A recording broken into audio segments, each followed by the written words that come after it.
You are listening to the Inverted Creative Podcast. I'm Allison. I'm Bryant. And I'm Jenn.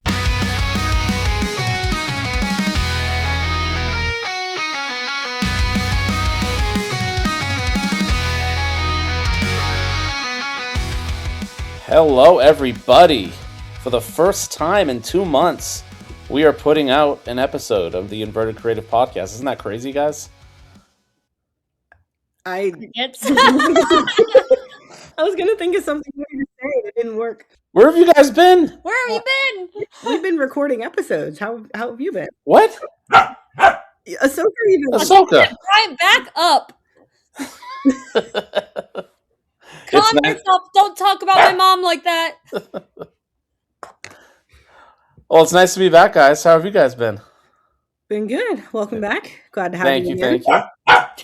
Ahsoka, it's nice to hear you as well. We made it early this episode. She's screaming at me for water. So, yeah. First time I've heard that Ahsoka since I heard the real Ahsoka. I'm sure Jenn talked about it. We saw Ashley Eckstein at the Candlelight Processional at Epcot a couple weeks ago. Yeah, she did mention that. Yeah. So yeah, no, it is great to be back. We have an appropriate topic for me. Yes. I think that's why you've welcomed me back.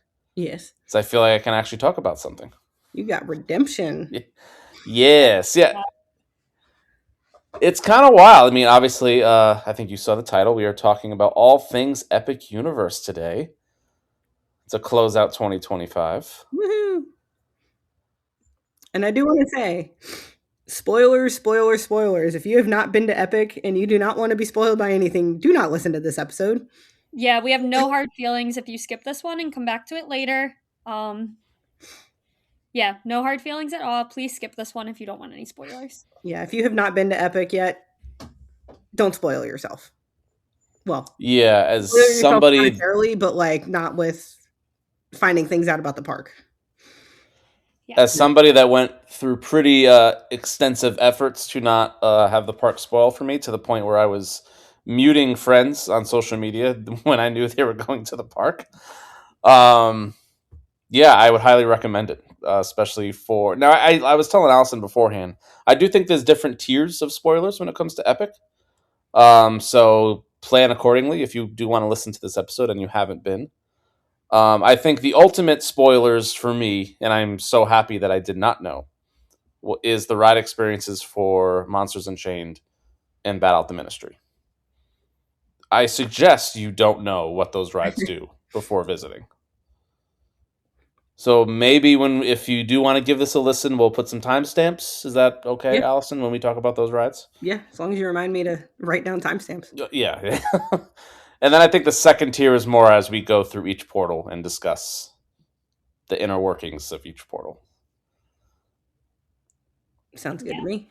Yeah, and it's kind of crazy because I felt like I was, at least of like our friend group, I was one of the last people to go to Epic, being hurt all spring, and then didn't go in the summer as well.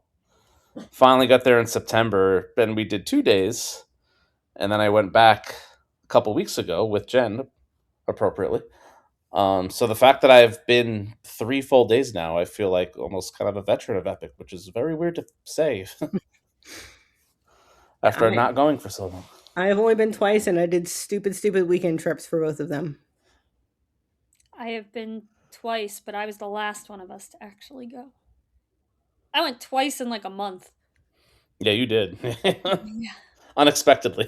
No, the first time I knew. Like, I knew I was going the first time. The second time was unexpected. So I think I'm the one that because we know Gabby hadn't been yet when we went for Sarah's birthday, and I think the original plan was Islands, and then when Gabby didn't mention, we'll just go to Epic another time. That's what I'm like.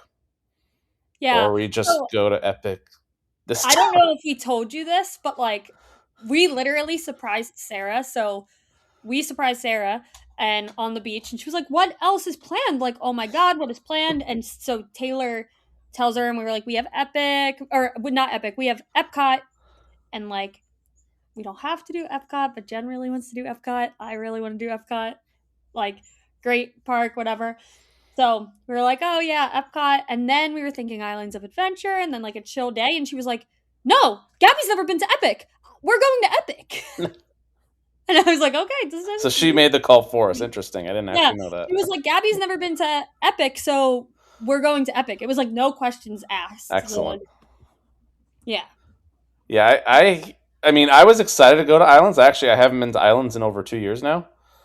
So I would have been fine with that. But then I'm also like, well, I didn't ride Stardust. I would like to ride Stardust. So I was also very happy about that as well. It's a win-win for me. Yeah. Yeah, my second visit was a lot more chill because we did pretty much all the rides the first visit. Second visit was just hanging out with friends, eating food. I was with Mikhail, so he was doing a lot of photography. Oh, of course, yeah. They turned out so good too. He was sending me some previews. Yeah. Yeah, very fun. And then I'm also going back in a couple weeks. Actually, when you hear this, it'll technically be next week. I'll be going back for a fourth day. Very nice. So that day, I'm excited to actually kind of relax and just see some first timers go and maybe actually film some things, which I haven't yet. I literally have not filmed one piece of content at Epic. Oh, wow. Oh yeah, God. no. All I've done, I actually, not to steal stuff, but I actually have purchased 2 vintage camcorders to bring to Epic. Oh, okay. Yeah. Actually, so it has to be returned. But before we do our deep dive, Jen, do you want to go over what I don't even know yet, the saga you apparently went through with your camera the other day? Oh my gosh, guys, I'm a crazy person. Okay, before Epic, I'm a crazy person. If you guys don't know this fact about me, I think everyone at this point knows this fact about me. I cry a lot. Same. Very emotional person. I cry a lot. So I was at Busch Gardens, Williamsburg over the weekend, and I was taking pictures with my camera, and I put it's my favorite camera, guys. My X700 is my baby. That one is like, it was my first camera that really made me like film photography. It's like so light, so versatile. I love it with a passion. And I put it down and I take out my point and shoot and I take a picture or two and I go to pick up my other camera and the advance lever is broken. I have no idea how it broke. Nothing. It didn't get caught on anything. Like, I wasn't doing anything crazy and it broke. So, first thing I thought was that my camera shop had another one. I was like, I remember. I was at my camera shop and I saw it on the shelf and I said, wow, that one's so shiny. And I was like, I don't need a backup X700. I don't need one. It's fine. And all I kept thinking in this moment is that my camera is broken. I'm going to have to send it off for repairs. My other 2 cameras are not good, like substitute replacement cameras. I'm going to be without my camera for a while. I don't know how long, maybe even when I'm at Orlando, and then I'm going to be like devastated because I don't have my baby. Also, to tie this back into coasters a little bit more, my camera, my X700 has some credits that are like really highly desired by Olympia Looping. I'm really messing up. By coaster enthusiasts. My X700 has ridden Alpinabahn and Olympia Looping. Like, that thing has been through it. I love it. So I called my camera shop sobbing, seeing if they still had that other camera. They did not. So then I was sobbing even harder because I'm like, my camera died. And then the craziest part, which I know I just like wrapped it up really quick on my story, and I was just like, guys, it's fixed. See ya. But I bring it to my camera shop, and the first 2 guys are looking at it and playing with it, and they're like, oh, this is so weird. Like, whatever. The 3rd guy picks it up, hits it once, and it works. Magic touch. Amazing. Literally. I literally like was, what the blank did you do? Like, stopped dead in my track while I was talking to the other people. He was like, fixed. I was like, what? And yeah, I did also bring them bundt cakes. One, because they always answer all my questions and I spend way too much time in that camera shop. And 2, because 2 of them got to listen to me cry on the phone. over my X700. But they were so sweet, and they called their Buffalo store to see if they had any of them and like see what options they had for me. Um but they were like, "This is fixed for now. We can't like we didn't do anything." So like I would still maybe take it easy with it, figure it out. So I was going to order the exact same camera, and I was like, "You know what? Let me calm down." So I left. They made sure they had them. I left, and then I called them back with a different camera model. It's pretty much the exact same camera. Um, Same year, same company, same everything, but I was like, at least it's a little different, so I feel less crazy. I don't have two of the exact same camera. So now, yeah, guys, I'm now getting another camera. How many cameras do you have now? Oh my god, I don't want to talk about it. But the good thing is that I do use mostly vintage cameras, so most of them are like fairly cheap. Like in the world of cameras, I think that all of my film cameras, including my two expensive ones, are still less than like a base model digital, like Canon. My favorite camera lens, like kit lens and body, if you can find it, is only $125. So it's like that was the other thing where I'm like, it's silly not to have a backup. It's $125 to like have the peace of mind of having a backup camera. Yeah, But just in case that happens again. yeah, like my most expensive camera, like full kit only was like 300 through and through, which so it's like it could definitely it's the plus side to the vintage hobby is that even though it's really hard to find, when you do find them, they're very cheap. So I think just in life, whenever you have like a stressful day, such an underrated moment is when it's fixed in like 2 seconds. Like that's like a top tier feeling of relief. yeah, Especially when like it's hours of like feeling like crap, and then it's like, oh, never mind. Here you go. Everything's yeah, problem's gone. yeah. I am still like a little nervous to use it just because we don't. Mhm. I went down a rabbit hole, guys. I have ADHD. I spent hours this morning researching why the lever would break and then fix. So I found like a bunch of stuff, and I did figure out that it's something to do with like there's a button that stops the advance from working, so you could rewind the film, and essentially like the mechanism can like slip, and then it gets kind of stuck on. If that makes sense. Mhm. And so it sounds like that might have been what happened. So then when it unslipped, it was fine. Um, and there's like workarounds to it. Like if I can find one, they have motor drives, which is it'll like automatically push the film. Like if it happens again, I could just like attach that and it'll do it automatically. Okay, that's good. So like I have options, so I might do that because it's if I can Cool. find one, they're like $40, and then I can just be like, oh, it broke, throw it on. I So won't use it like, all the time though because I like that. The best part about a film camera is the little advance lever. It's very satisfying. Yeah, it's so satisfying. No one can convince me otherwise. I'm like at first I thought it was this is maybe a poor comparison, but like if like a horse like sprains their ankle, they gotta like put it down. So I don't know if that was the case for their camera where if the So advance what's broke that it's gone. I think that's also part of the reason I was upset. Sorry, not to like derail this to a 10-minute conversation. That's also the reason that I'm pretty upset about it because with the price of the body and from the research that I'm doing, where the like motors in the camera are like very complicated, I don't think anyone would repair it. I think that Mhm. unless it's like a very simple repair, they would just tell me to go look for a new one. Um so because of that, I was also like I'm like no one's going to like cuz repairing a camera can be pretty pricey. Like even just to get it diagnosed could be there's some shops that like I follow some shops where it's like 4 to 6 week waiting time just to get the camera looked at with a $60 deposit. And Yeah, then that's like not fun. so in my mind I'm like I'm going to call these camera shops and they're going to be like it's an X700, get rid of it. Like Yeah. and then I'm like what do you mean? Do you guys know that my X700 has ridden Olympia looping? Like They'd be like, I'm not excuse me, sure what? they'll understand. I actually think that I might make a spreadsheet of all the rides that my cameras have ridden. Oh, you should. Right? It's kind of Probably a cool. higher cred count than some other people out there. Yeah, my cameras have ridden Millie and Magnum and I'm trying to think. Vodon? No, maybe not Vodon because I probably put it in my bag in the lockers. Sorry, you pronounce it Vodon? Vodon, yeah. Vodon? Vodon. I feel I'm like around too many authentic. Germans.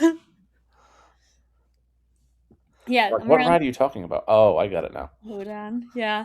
I'm around too many Germans. That's how they say it. That's what like I'm derailing today, guys. It was I'm like also culture helping shock. you, so. Yeah, that's true.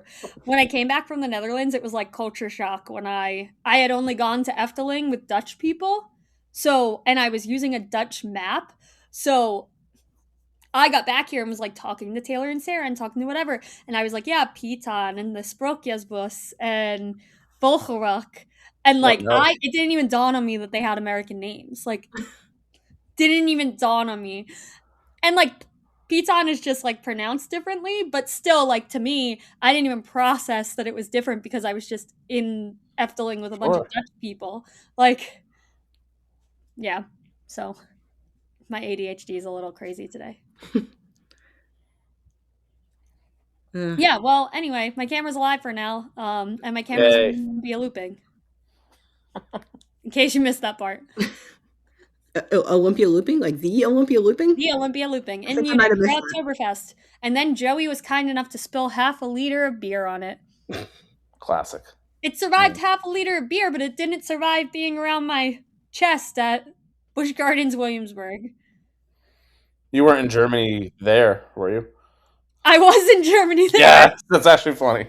Right? Because Big Bad Wolf is in Germany, right? Correct, It was yes. right out front. That's so funny. So it survived real Germany and getting the real Germany experience by getting beer spilled on it and riding Olympia looping. But Not it fake didn't Germany. survive fake Germany. Take it to Epcot and see what happens. Oh, I did. It survived that Not fake. Germany. Yeah. Oh, that was with the beer that you hated and you gave to me. Oh, yeah. Guys. Ugh. We'll talk about Epic next time. Yeah, next episode. Sorry. All right, Nick, see you in 2 months, Bryant. Yeah. Let's do it then.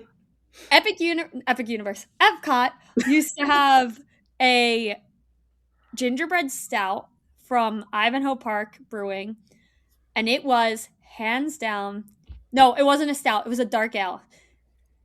I don't remember. Hands down, the best beer I had ever had. And I drank so many of them before I was gluten-free. And this year I was like, I will gluten myself for this beer. Like, I'm not sure if one beer will get me, but I will be glutening myself for it. And I get so excited. I walk up, I just see gingerbread. I'm like, oh my God, they have it. Fantastic. I get it. And it's a lager or like a light ale. And it doesn't even taste like gingerbread. And it was awful. I had like 2 sips and I was like, this is not worth glutening myself for. And I gave it to Bryant. Bryant, who was already tipsy. And I could tell because he was telling us how much he loved us. I was fine. Maybe no, I was okay. He says that, but he's very lovey when he's tipsy. He's like, guys, this is the best day ever. You guys are my best friends. I'm having the best day. See a sappy drunk. He's a very sappy drunk. It's my favorite form of Bryant. I wasn't drunk. Mom and Dad, if you're listening. Oh, yeah, no. And I literally met them like 10 minutes after this, and I was fine. They, You didn't go into a whole entire lecture about how much you love them? No, I think that you were like right on that edge where you got like the perfect level of tipsy that wears off right away. Actually, X-Teen helped me sober up a little bit. Yeah, like, and then we were done after that, and it goes away. No, I got a drink in France too. Oh, well, I was trying to save you here. Yeah, no. My parents finally get to meet the coaster people for the first time ever, which is How really was fun. it? Yeah. Yeah, it was nice. Yeah, it was a really good visit. That was really my first like major trip to Florida in over a year, which was like a long time. Like I went to Epic, but that was only for like 48 hours in September. But First true Florida trip in over a year for me, which is ages. Yeah, We had a lot of fun. Florida's a good I don't spot. even know like my In last Florida. real Florida trip, Yeah. not including a weekend trip to Epic. I actually have not been to Florida very much this year either. You've been to Europa Park more. I have been to Europa Park more. Leave it to We me, should- guys. We should actually talk about a park in Florida. 20 minutes in. Well, yeah, you baited me. Epic Universe, guys. Woohoo! It's a You good know park. who's been to Epic Universe? My X700.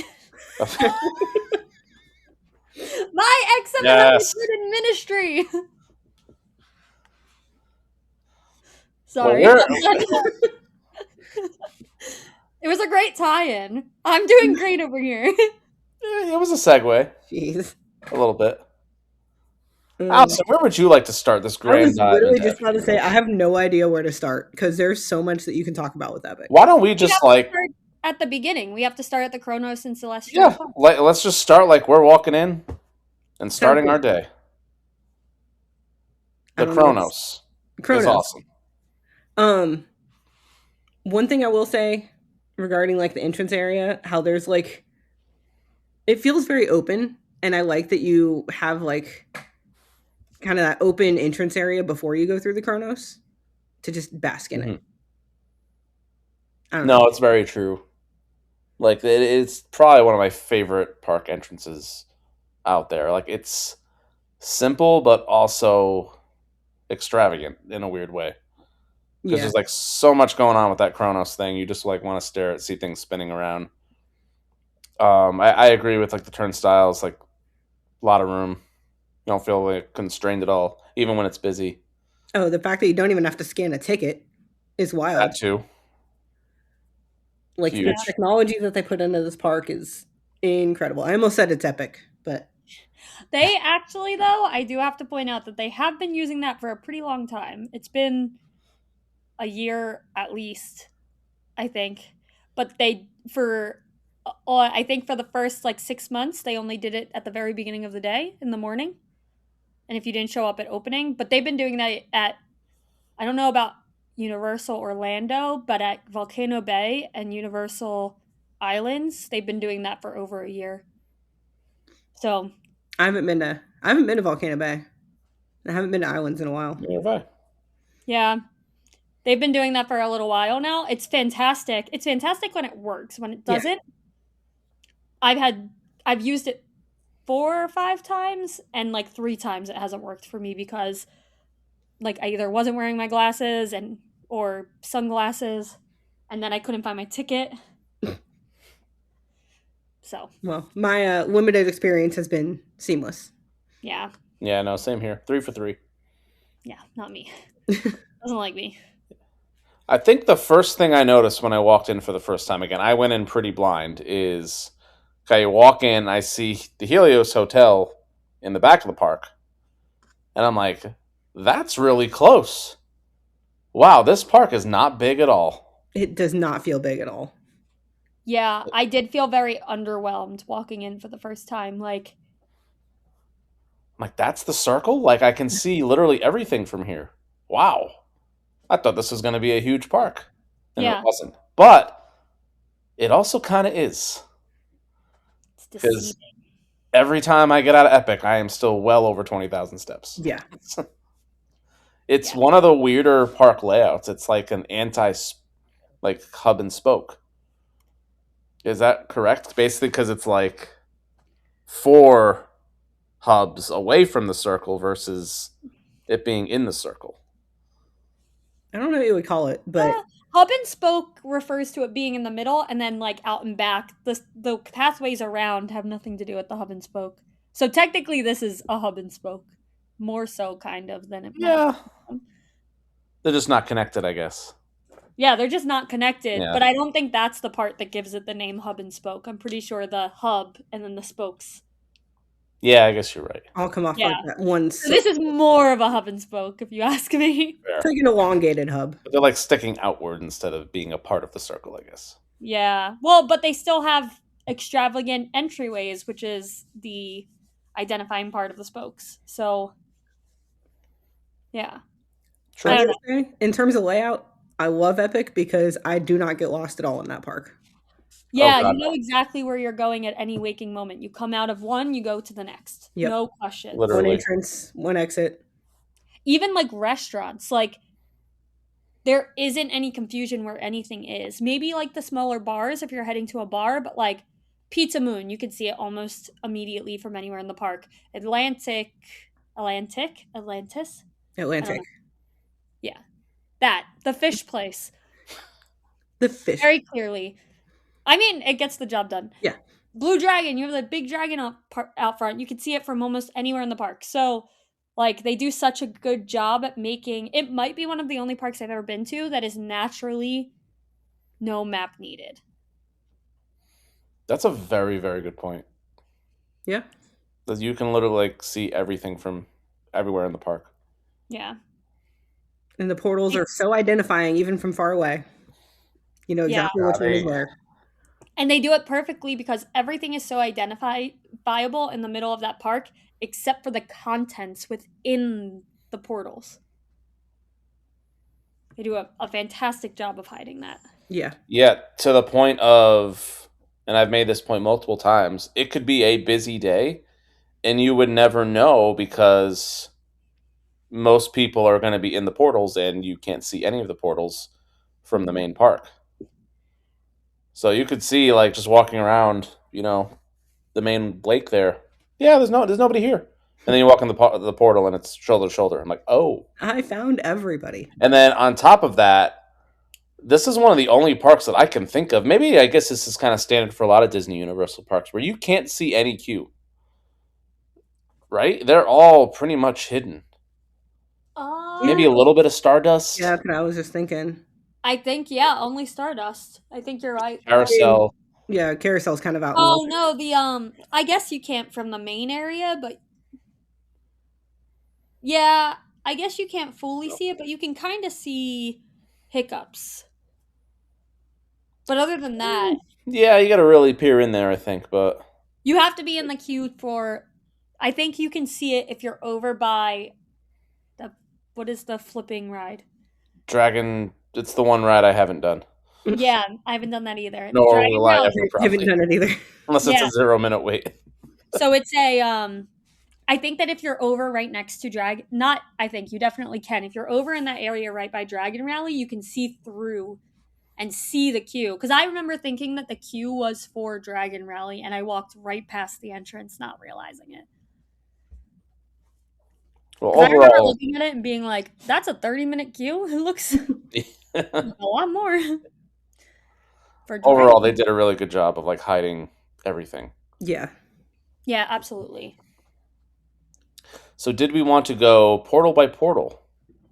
I'm good with that. And wait, important question before we go portal by portal. It will impact which way we go. What way do you go when you enter the park? Yep, what way? I've gone a different way each time. Wait, which way, Allison? I've gone a different way each time. My first time we did Nintendo first. Second time we went to Stardust first. I also think it depends if you have early entry. Mm-hmm. Which I think, well, we can talk the hotels after. I've stayed in one of the hotels. Have you both? No. I've stayed at Terra Luna. Okay, I also stayed at Terra Luna. So, well, we got Terra Luna talk anyway. There we go. If you have early entry, I think you pretty much, the play is to go to Super Nintendo World. And both days that we had early entry, Minecart Madness was not listed. But yet, we still went there immediately. And we got on both times immediately. So there's a pro tip. Even if it's not listed, they still might open it for early entry. I feel like that one is like a little just unreliable. Not that it's unreliable, but it's just like down a decent amount. It requires more perfect running conditions. So I feel like they just don't want to commit to it being open early entry. And then it's just like, surprise. Open. That's a good, yeah, that's valid. I will say that ride, if apparently there is a single drop of rain on that track, they will close it. Yeah. Not ideal in Florida. No, no. But that is the play. I've ridden it 3 times. I think one time we had to skip the line this last visit. We still waited like 25 minutes. Yeah. And then I the other feel, two we walked on with early entry. yeah, I feel like Minecart Madness is the only reason I would choose Super Nintendo with Hmm. early entry. But other than that, both times I went, Burke was empty first thing in the morning. Empty. Not a person in sight. Walk on to everything. It might have been the coolest, like, one-on-one experiences with characters walking around, like, and not even just like one-on-one in passing, like 10-minute conversations with characters just walking around because it's so empty that they're just looking for stuff to do. Sure, yeah. So I feel like if you don't have early entry at Burke's the way to go. That go right. Can you guys hear my dog? Yes. Yes. Yeah. When we went the first time, it was very rainy. It rained pretty much all day. This is a week after the park opened, so it was still very busy. And we went to Nintendo first because we knew Mario Kart would be open. So we did that time. Donkey Kong didn't open until much later in the day. We didn't even try.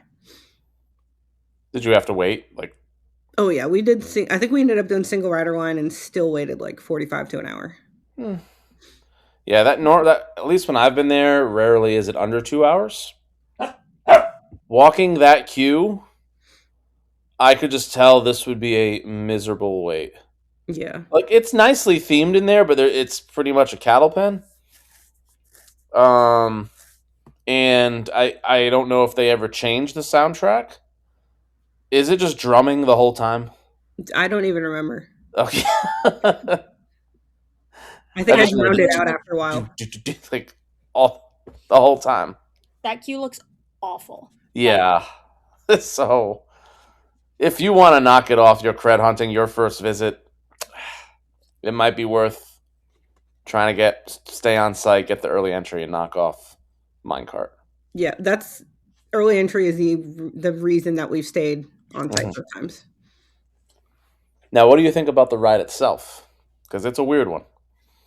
Oh, we're just diving into Nintendo now. Let's just do Nintendo. I think Okay. that's yeah. All right. Well, we entered the park and went left. Yes. First one on the left. First, we appreciated the garden right out front. Then we went left. Yes. Okay. Oh, just Okay. Let's back up a little bit. Let's talk about the entryway. that portal is so cool. Amazing. Oh, Um, so I did have the chance to do it in Japan first, which was great. Different though. It's not at Epic Universe. It's an escalator up. Japan, you just walk right in. huh. I mean, one of the best reveals of any land in the world. Like the nostalgia of going through Peach's castle, like all those years playing Super Mario 64, I was just like thrown back 20 years ago. Hmm. Or however long. That was probably more than 20 years ago, but the nostalgia of that castle and then like going into the land, turning around and seeing the facade of the castle. Ugh, I loved it. And with the soundtrack just hitting you like Yeah. perfectly, like all the color, the sounds. It's. And I mean, I do want to like. I'm kind of circling back to the park as a whole. How it hits each portal hits a different generation. Yeah. I can see Where that. you could argue like Dark Universe has the classic monsters that can hit like some of the older crowds. Um, Super Nintendo is very Gen X, with partly millennials too. Mhm. I would say Harry Potter that was the big millennial nostalgia, Yeah. and then Isle of Burke is Gen Z. So they really hit like a lot of age ranges with the lands they chose. Yeah. It's very true.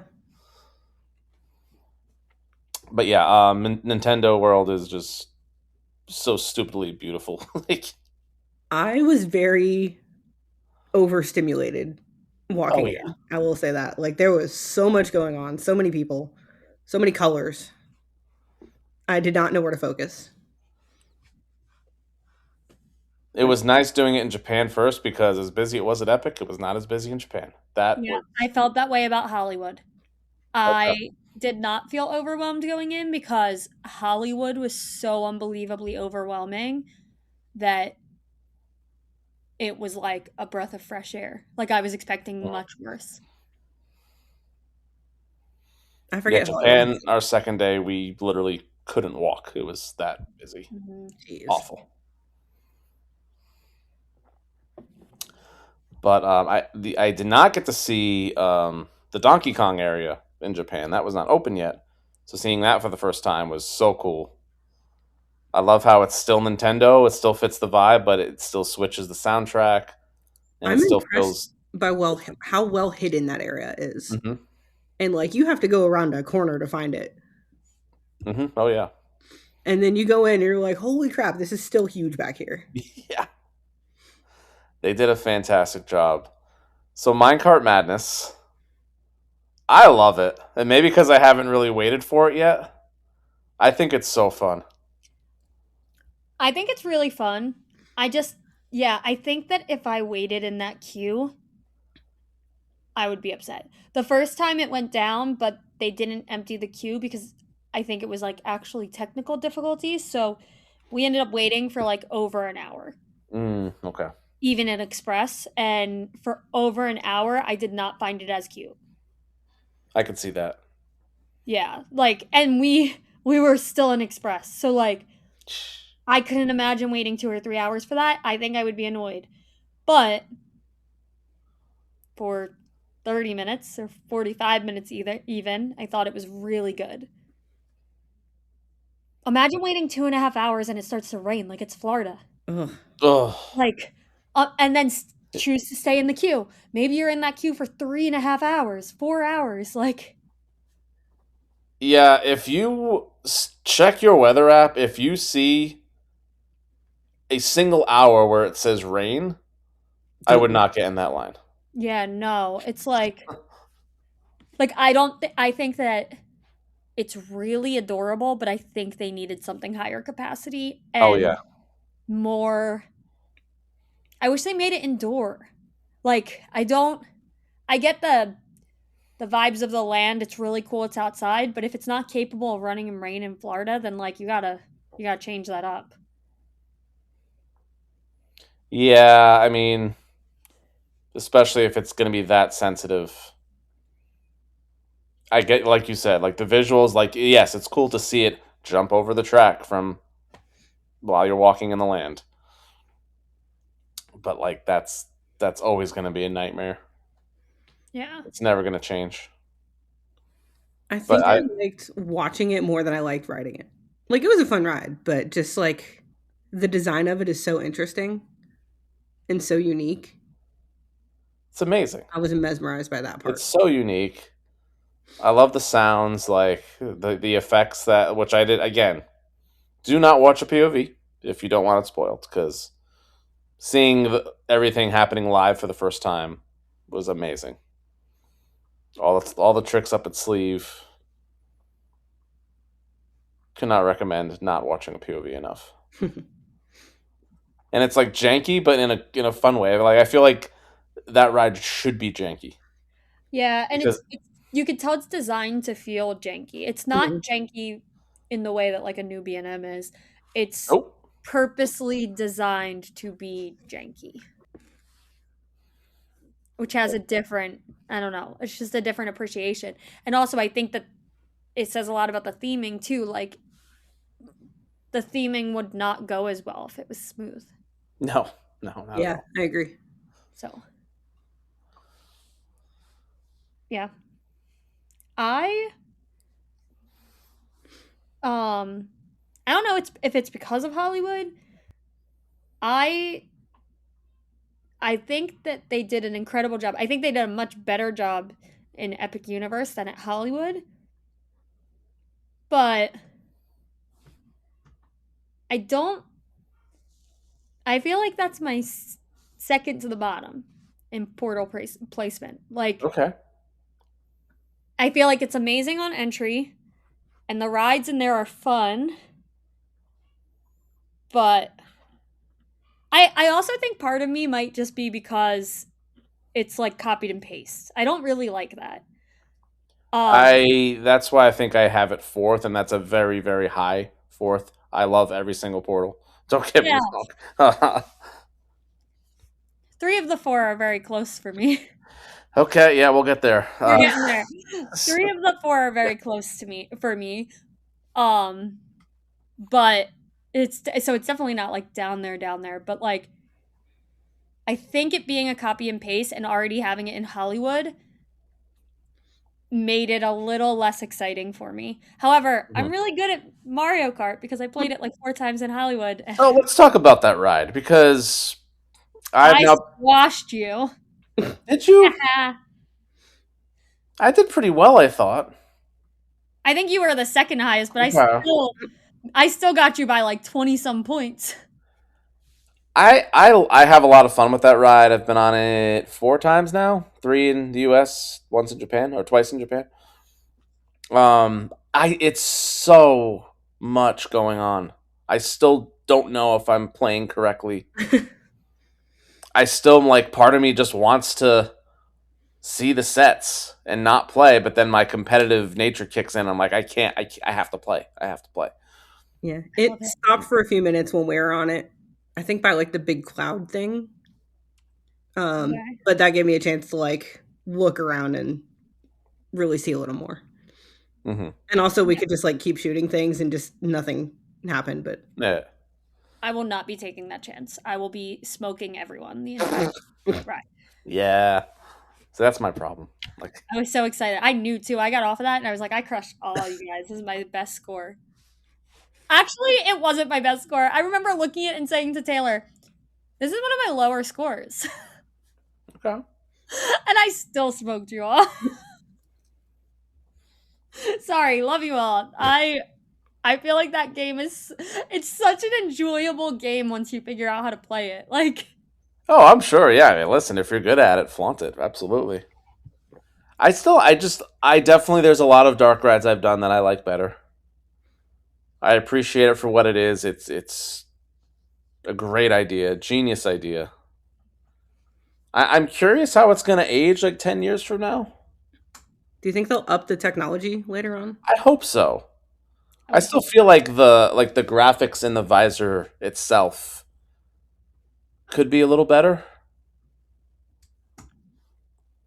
But I also don't know. So yeah. It was very interesting. It took me a second to kind of get used to that augmented reality thing. oh god, your first ride, if don't It's like feel disorienting.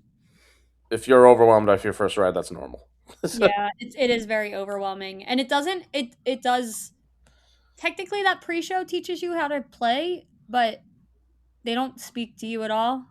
Yeah, you This is gotta. where part of the copy and paste really gets me annoyed because they clearly made that pre-show with no speaking, so that way they could use the same pre-show everywhere without changing the language, and that kind of bothers me.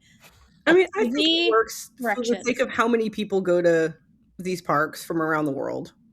If English isn't your first language, you can still understand how Yeah, to so use I like and it. operate the ride. I like that it's understandable without any language, but I don't think it should just be pictures on a board for the entire thing because it doesn't. I just feel like it's a really cheap way to reuse the same show and not have to pay additional people for different audio. I Which will say, I guess saving money, I guess, but when you're Universal, I don't think you should really be pushing to save money. I don't know. it is better than the Disneyland Paris half English, half French strategy, where literally nobody could understand the whole thing.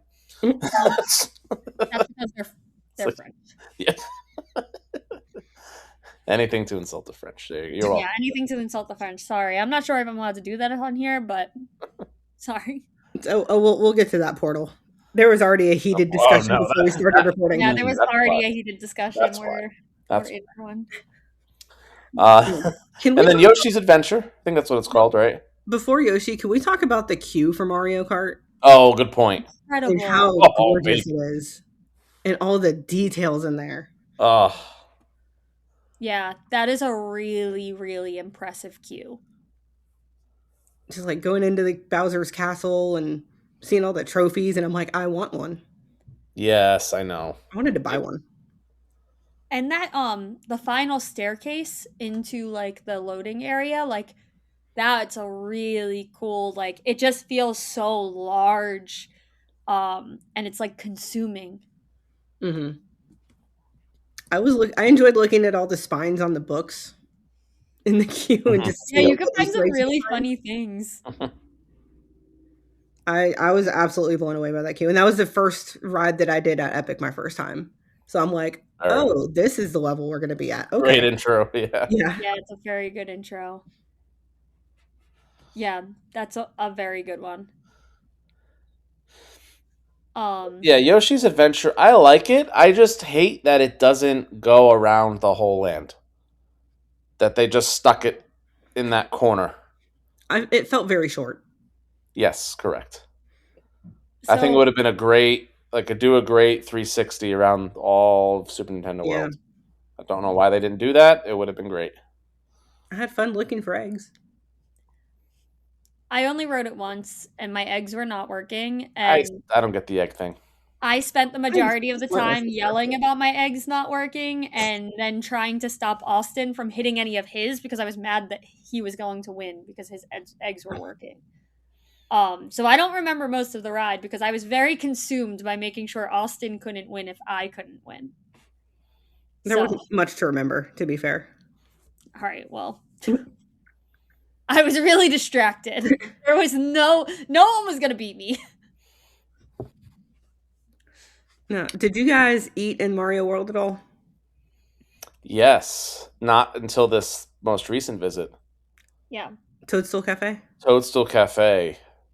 I had an excellent meal. Really? Yeah, it was. I think it was just straight up like spaghetti, like pasta and then meatballs or Yeah, but yours was the spicy one, right? spicy one. That's right. Yeah, it Yes, was like Bowser's I I don't forgot what it was challenge called. maybe? I don't know. I that sounded It fantastic. was amazing.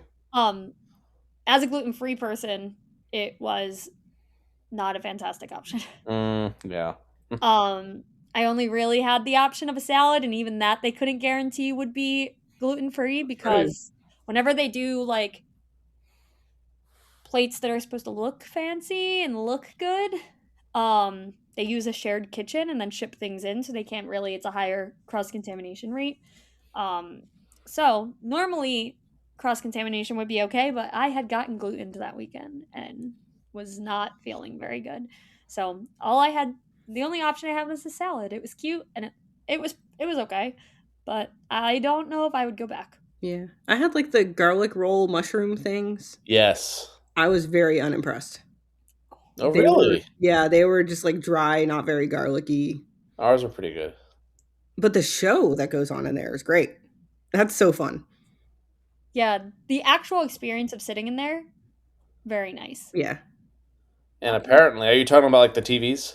Yeah, or like yeah, all like the windows and So everything. we went in torrential downpours, and it actually changed Oh, really? to, yeah. If it's raining out, the TVs will show that it's raining.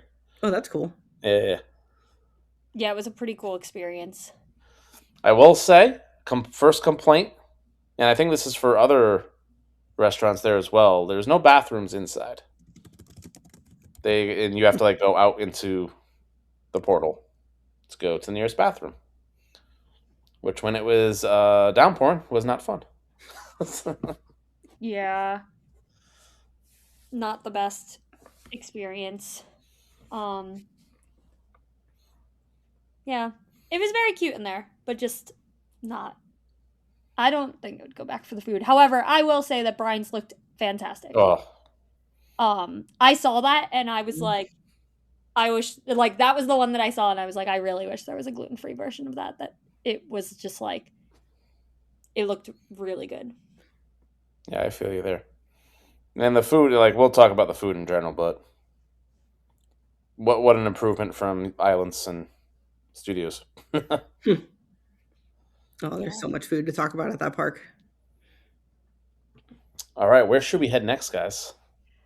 I So think we're just gonna go around the circle, the right? next step is to stop at Celis Tiki right outside Monsters. Oh, I have not stopped at Celeste. neither have I. Oh, Tell us about we it. we got a pina colada.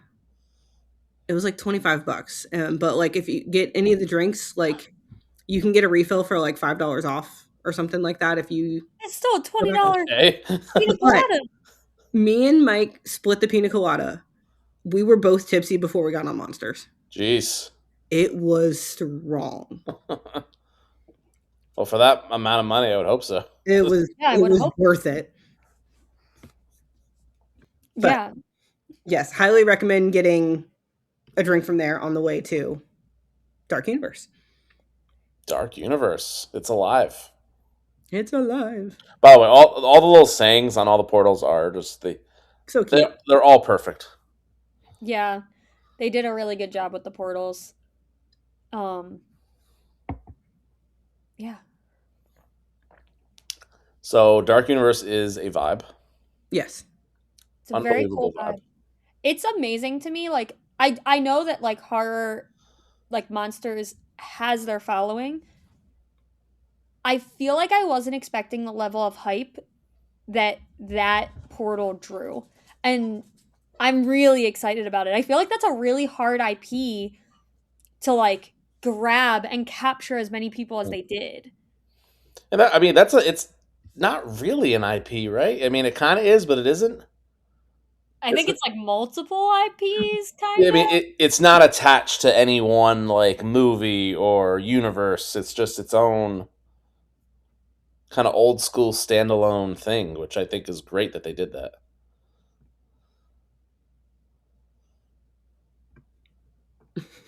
We're getting an Ahsoka cameo.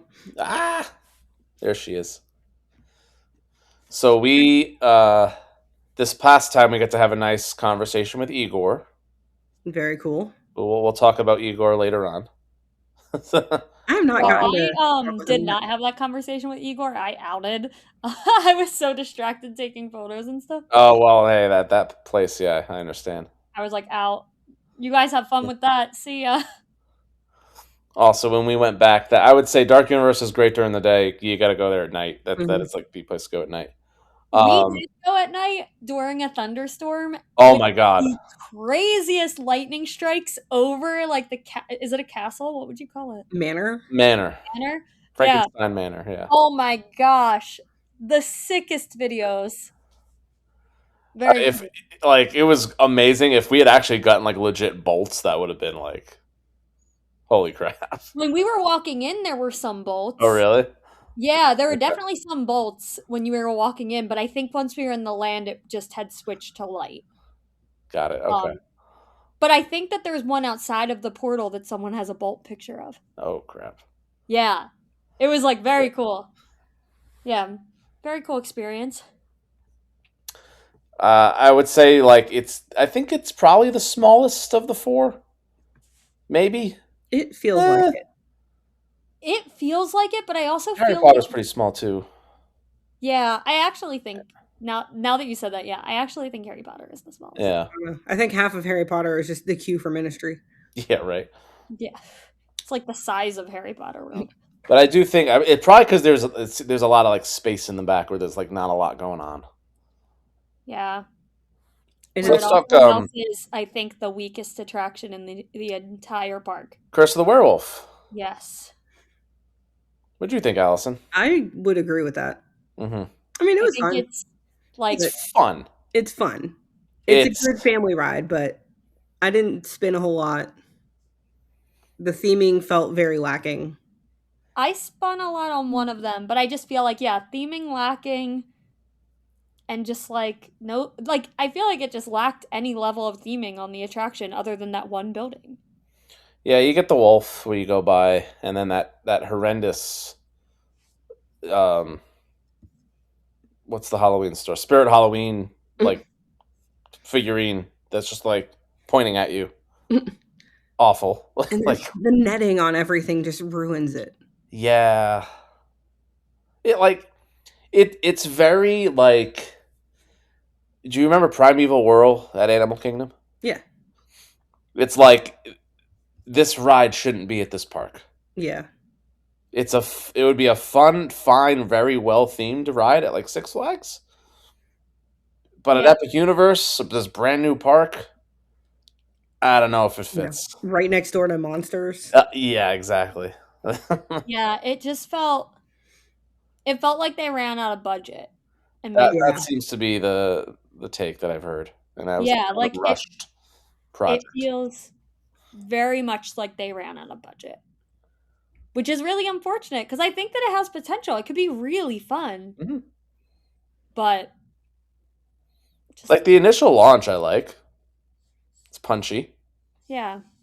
but then As a coaster, like as a family coaster itself, I feel like it is fun. yeah, it's not a bad coaster. It's just It does not fit in that park. below expectation for that park, and definitely that land. Yeah. Yeah. So I'm pretty sure the weakest attraction in the park. And then let's see. Yeah. Let's wrap around to the Burning Blade Tavern. I was gonna say, let's talk about the mead. The mead. Yeah. Oh yeah. I did have some there. Yeah, the mead is really good there. It's like one of their exclusives. Also, you can get Duval. Duvel. I don't know which way to do it. Belgian ale. Belgium. Belgian? I don't know. Belgium. Belgian. Belgian. Yeah, I got There we go. confused too. I was like, Belgian? Belgium? Belgian? I don't know. Belgian air. Also, wait, I'm forgot gonna to say, mention, like, my X700 has ridden Curse of the Werewolf. There's another one. Um, the the Belgian ale. It's fantastic, and also it's 6.66%, so it fits in the land perfectly. Oh no way! I didn't realize that. That's kind of cool. Yeah, it's called like funny. Duvel 6.66% No on the kidding. Oh wow. very fun. I haven't had any of the drinks there, but I had the garlic steak. That looks so good. I have a thing. I love garlic. Wait, they have food there? They have like little snacks. Oh okay. It's literally like a STAKE steak, not STEAK steak. Uh, I have a great picture of Mike pretending to stab me with it, which is fun. I had that for breakfast when we went there. It was like the very first thing I did after, like when things weren't open. We went and had that at 9 a.m. and it was great. And that's part of why I was so disappointed when I went and got the ones at the Toadstool Cafe later, and it was far less good. Yeah. that's fair. And it also happened to walk outside right as the blades lit up. Yes. I don't think we saw the blades because of how bad it was raining the second time. And the first time I was there, something was going on with them and they were shut down. Oh They were no. not working at all. So I have yet to see, I don't think I've seen the blades yet at all. Oh, you could feel it too. That was the crazier Yeah. part. Oh yeah, definitely do it at night. It's awesome at night. I want to see it so bad. Yeah. It's a cute. It's a nice little like getaway in there. It's a small little spot, but it's really chill, and Mhm. the theming behind the bar is just really really cool. Yeah. They also, not on the menu, someone else told me about this. They do is it a crossbow? Which Yeah, I've heard about that. traditionally a crossbow is cider and Guinness, I believe. Or maybe it's currant juice. Intriguing. It's like something mixed with mead, isn't it? I thought it was cider and it keeps bringing up crossbow.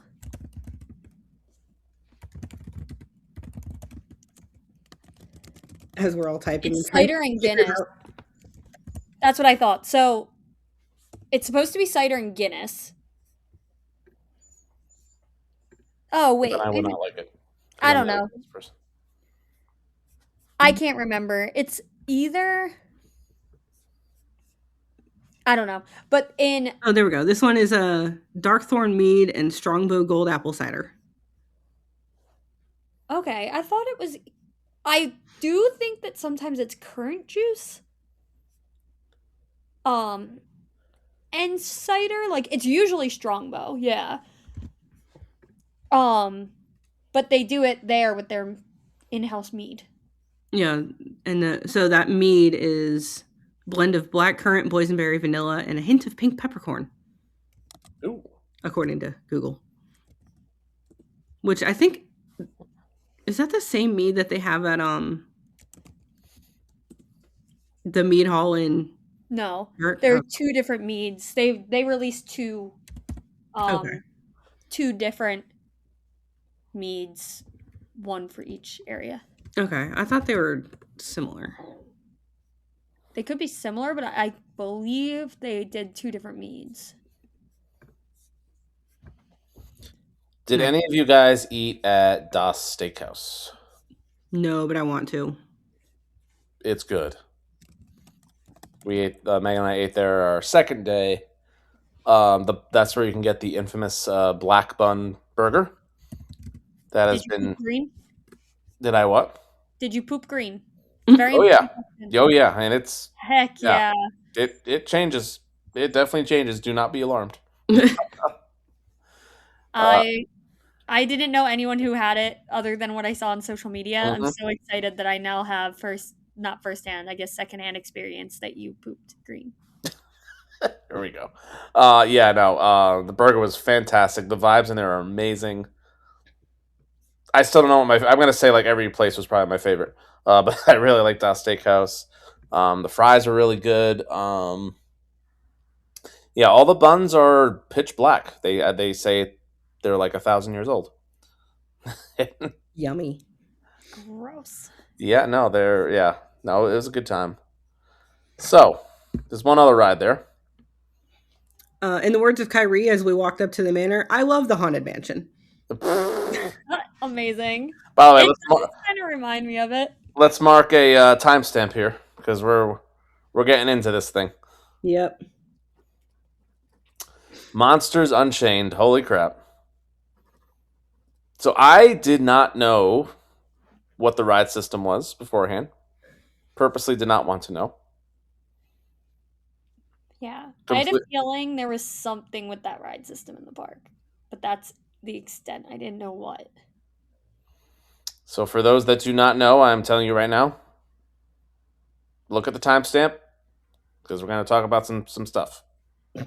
Here's your last warning. Okay. Yeah, Forbidden Journey, same ride system, which I was not expecting, and done better, Mm-hmm. Way better. a lot better. A lot more smooth. Yeah.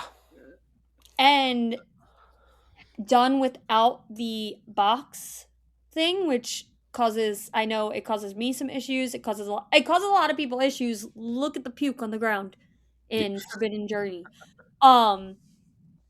There's a lot of like issues when you block your peripherals that can make you really sick. And so I have to close my eyes a lot during Journey because my peripherals are blocked, or I have to hold myself up with all of my like strength so I can see past, which is so uncomfortable. And that's completely eliminated. So 10 out of 10. I love how they just flat out admitted, like, we're not trying to hide these ride vehicles. This is what it is. Yeah, in the pre-show. So, Igor. It's like the same thing that they did with Velocicoaster. Like, yeah, true. We are just going to use this as part of the story. Mm-hmm. It's such a key way to make the theming elevated. You don't have to, like, make up some pretend illusion into how you're experiencing it. Which ironically they're both G Prodigy attractions, correct? I think so. Yeah. I believe Monsters is, yeah. By the way, still open invite to come join our podcast if you're listening. Yeah. please. You're the man.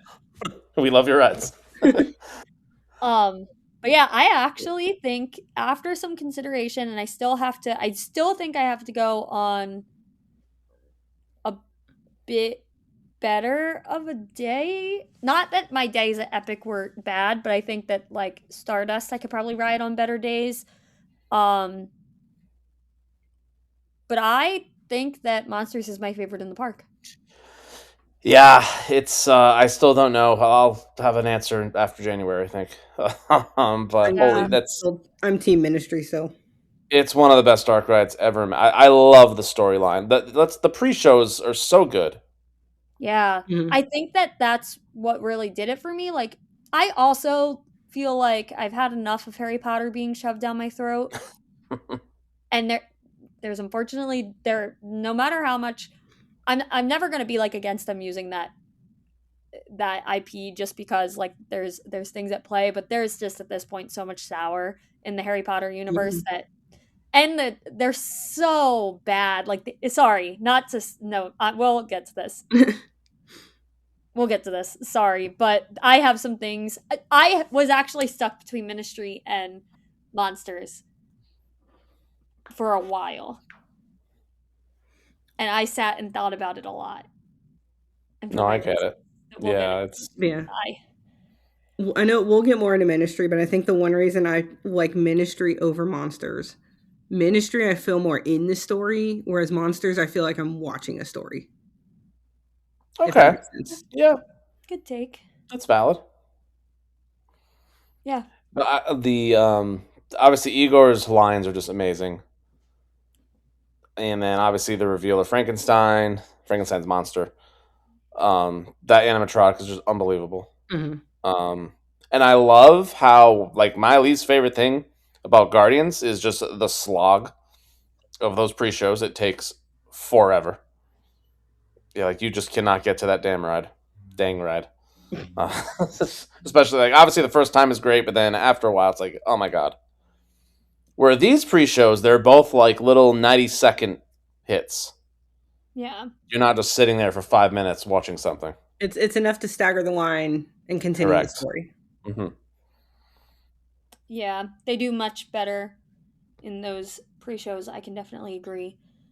And as someone who gets really overstimulated between the pre-shows and Guardians and the line after, they do a much better job. You're not in there as long. You're not in the crowds. Like everything about it is so much less overstimulating, and Hmm. then it just causes an all around better ride experience because there are plenty of people who get overstimulated in these spaces. Hmm. And just like the queue itself, it really sets you in the mood. I did not know how scary the ride itself was going to be. I was legitimately terrified the first ride because I'm like, how many jump scares is it going to be? There's so many. Um, I'm gonna but give like a really good spoiler, so just skip like 20 seconds, I guess 30 seconds. well, we're in spoiler free mode, right? Like, I Oh, mean, that's yeah, true. we have the pass right now. Like I the Wolfman animatronic that Oh, like jumps and then the shadow comes over and then he comes out over the other side. unbelievable! Yeah. That lives in my mind rent free. I think about him like once an hour. Like the most incredible. Like it's just seamless every time. Mhm. It's so good. So good. I think about him a lot. I also think about Dracula's toes. Ah! We should do a blind ranking of the monsters in that ride because there's so many good ones. Well, I love the organ monster at the beginning that like So good. Yeah. fire comes up and then he like just That one was not working my first time, no. but the second time it was. Okay, And that one's so again, good. feeling the fire. Yeah. You know my love of fire. I got a really lucky ride my first time where every single animatronic was working. Same for us, yeah. Not Yeah. the case our last visit. Yikes. Yeah, our last visit we had a handful that were not. But even when they're not working, they're still very interesting. Like they're Yeah, yeah. still huge and larger than life. Mhm. So I don't think it's necessarily terrible. Like it could definitely be worse. And there's so many of them that I think if it was your first ride, you wouldn't notice. I would agree. Yeah. Um, Shout out! I love. I think it's underrated. The Mummy one is unbelievable. the one coming out of the ceiling. Yes, Yeah, I love that dude, thing. that thing's wild. Just I think it's such a good story. It flows seamlessly. I don't like. I was actually a lot less scary than I thought it was going to be. I thought it was gonna like it's very bright in there. I thought it was gonna be like dark, dark, dark, dark, and then ooh, boom, monster right in your face. And it's not really that. More like haunted house, you kind of thought. Yeah, I thought it was gonna be way more jump scary than it actually was. There's only really like two moments I think that like whoa, I wasn't expecting that. Yeah, I can agree. Definitely the creature from the Black Lagoon, Gillman, whatever it's called. That one kind of startles you. And then the wolf, yeah, the werewolf. It's The so wolf good. coming out is so Oh, good. oh.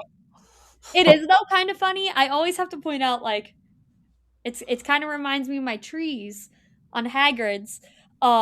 I do like that they do a very similar, almost the same effect to Dracula, and it just is bad. Like it's like comically bad compared to Wolfman. Like, and I'm like, it would have been good for anyone else, but when you just showed me what you did with the same exact like shadows over the top and then jumping out the other side with the Wolfman, and it was that good, you can't then throw me that brother with his dogs out. Like, It's dogs out. it's just like you can't put that in the same attraction. Sorry, guys. The second one is just comical. Yeah, Dracula has some fans. As I've learned. Yeah. Yeah. But Overall, just a world class attraction. My goodness. I'd like to shout out my ride that I had with Tifa when we did Child Swap. So it was just me and Tifa on there. Mm-hmm. I think Mark from the Netherlands was with us too. She held my hand that entire ride and screamed the entire ride, and it was very enjoyable to watch. Incredible. Love that. And then Kyrie hated it as well. He hated the ride? Well, I don't know if he actually hated it, but in a Kyrie sense of dealing with monsters. And I think the guys got to ride it twice somehow when we child swapped, because there was just nobody in the queue, like in that part of the queue when they were getting off, so they just let them ride it again. They did the same for us. They were just like, our whole we get to re-ride immediately, which was nice. Yeah. You guys want to ride again? Just stay on. Yeah, we do. Heck yeah.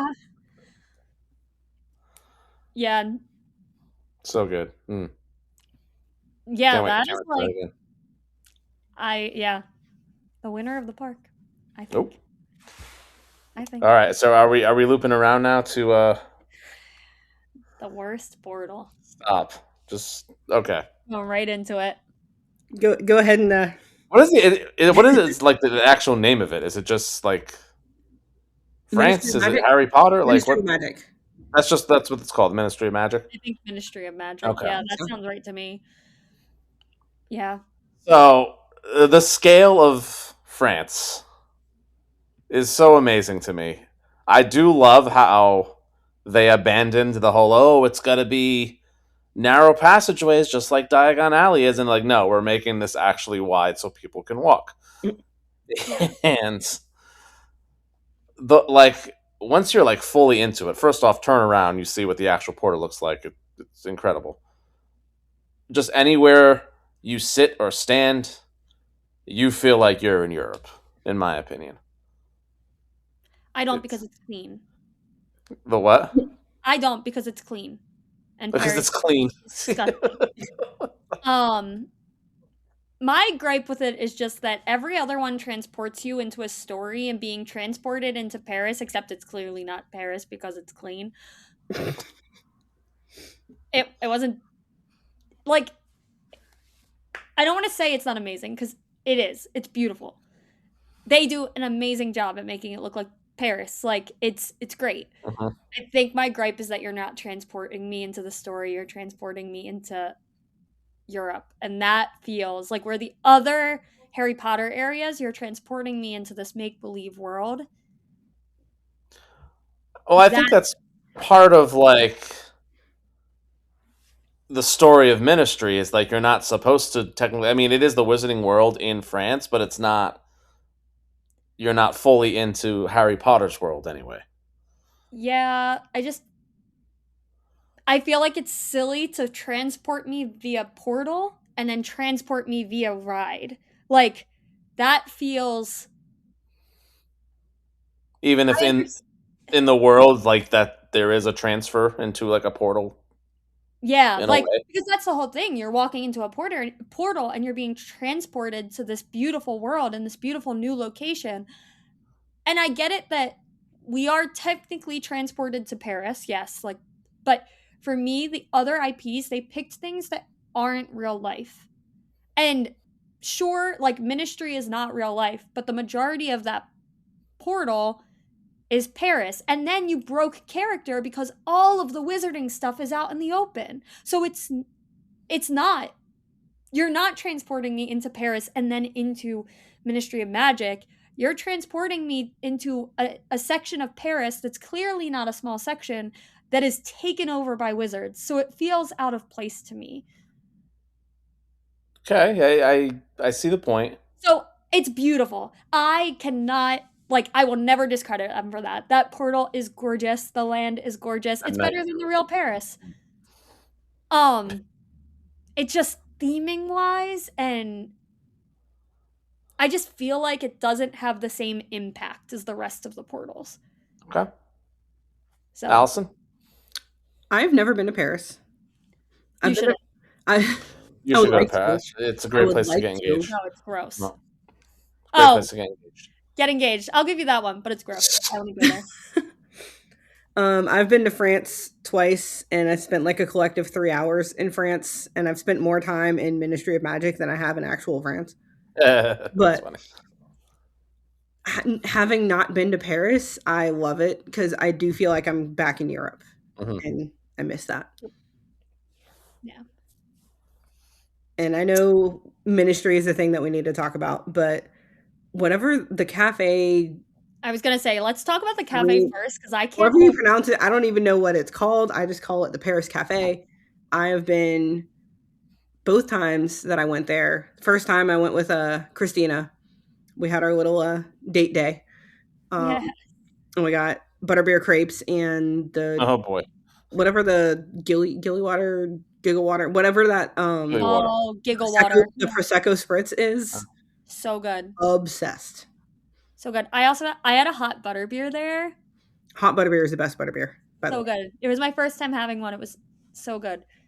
I also, as a gluten-free person, and I try to eat as gluten-free as I possibly can, their gluten-free baguette was top tier.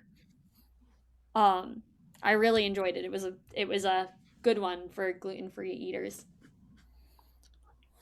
Yeah, those crepes are really good. As the savages in our group just ordered a second one, and like for us, and like just immediately get down in like 5 seconds.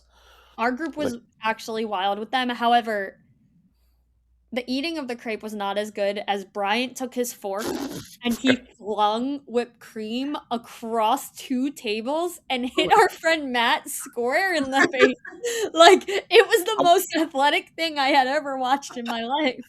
Incredible. I could not have recreated that in 100 tries. I just tell Gabby, like, should I fling this at Matt? And she's like, go for it. And I'm like, I don't know where this is going to go. Like, it was the best moment that I have ever experienced. Listen, they all deserved it for the way they ate those crepes. Yeah, it was actually a wild experience. So I don't know if you told about our last ministry experience of how it was downpouring for hours and hours and hours. The ride was closed for that whole time. I had asked, like, hey, you think you're going to reopen? It was like, what, an hour before park closed? Less than that? Yeah. And they're like, yeah, no, we're actually going to try to open. And as soon as this crepe experience happened, our friend Josh said, queues posted. And we, like, sprinted out of there. We were the only people in the building for that first 10 minutes. Yeah. One of our friends had an entire experience by himself. Yeah, Matt's immediately was like, I am getting a Zen ride. Yeah. And I'm like, go for it. And I got a picture of him. He actually bought the on-ride picture of him just sitting by himself in this, spoiler, here we go, timestamp, 14 passenger vehicle. And it's just him chilling alone. Like right in the middle. It's so funny. I was against it at the time. I do regret that I probably should have done that too. That would have been fun. Yeah, it's going to be a really long time until anyone's able to do that again. Yeah. That was really good. I think, though, what made it so funny is that it was just Matt. Like, of course. Oh, yeah. If there was anyone that was going to get a Zen ride, it was going to be him. It was so funny. Yeah, so we, like, walked through that, rode right away. They let us ride twice. Uh-huh. They just let us go again. Jeez. Yeah, so very lucky. Because normally it's 2 hour plus wait. Mm-hmm. Now, the queue itself. I knew nothing. I had seen the shot of that ride before. That is the one thing I knew about. I did not know about the whole flue powder entrance That with the was so green cool. smoke. I was so for those that know, like I grew up with Harry Potter, like huge fan. Like I was I was literally 11 when I read the first book before movies even came out. So this was just like right up my alley. If you're a fan of the movies, especially Order of the Phoenix, that reveal of the Ministry. If you had told me that's where they filmed it, I would have believed you. Yeah. It's amazing. It's like perfection of how good that Ministry looks. Mm-hmm. Straight up with obviously the moving images of Umbridge, which if you didn't know, it's set after the 7 movies, after Voldemort's dead, and Oh, they have captured Dolores Umbridge, and she's on trial for her crimes against the Wizarding World. Voldemort dies? Oh, sorry, spoiler for the movie. Yeah, Voldemort died. Yeah, yeah, it's so good. I would also just like to point out Laurel's comment. She said, "Have any of you figured out how to save Umbridge yet? Her cats need her." She was so funny the whole time we were there. She was As very long as funny. Roscoe's not one of them. I also have to point out, we're doing spoilers. I also have to point out that the house elf's dogs are out and like on display because she's holding a shoe in her toes. So What is it with you and toes of because children? it's so. Why does this park have? Well, one, Dracula's feet might be the largest feet I've ever seen, and they're in front of your face. How do you not miss them? And they're in front of your face like twice or 3 times. Like they're asking us to look at his dogs. And then same with her. They have shoes hanging from her toe, and the rest of her foot's just like clear. They're like, please look at these feet. Like someone in planning. They like feet at Epic apparently. Yeah. I was like, there's feet in every attraction. Someone's always got their dogs out. I just like how you call them dogs. Yeah, I do. Yeah. It's so funny. somebody I lets the just dogs find it out. so funny that like the dogs are borking. Yes. Yes. I mean, yeah, that's like the main part of the queue. Obviously, the rest of the queue is still really good. But I was the ride system. I was not. I was a 14. It's like a Tower of Terror elevator, essentially, Yeah, it's kind of as a crazy. dark ride. What? Yeah. I had no idea at all what the ride was. No, I knew I zero. still don't. I Yeah. don't think. Well, yes. Yeah.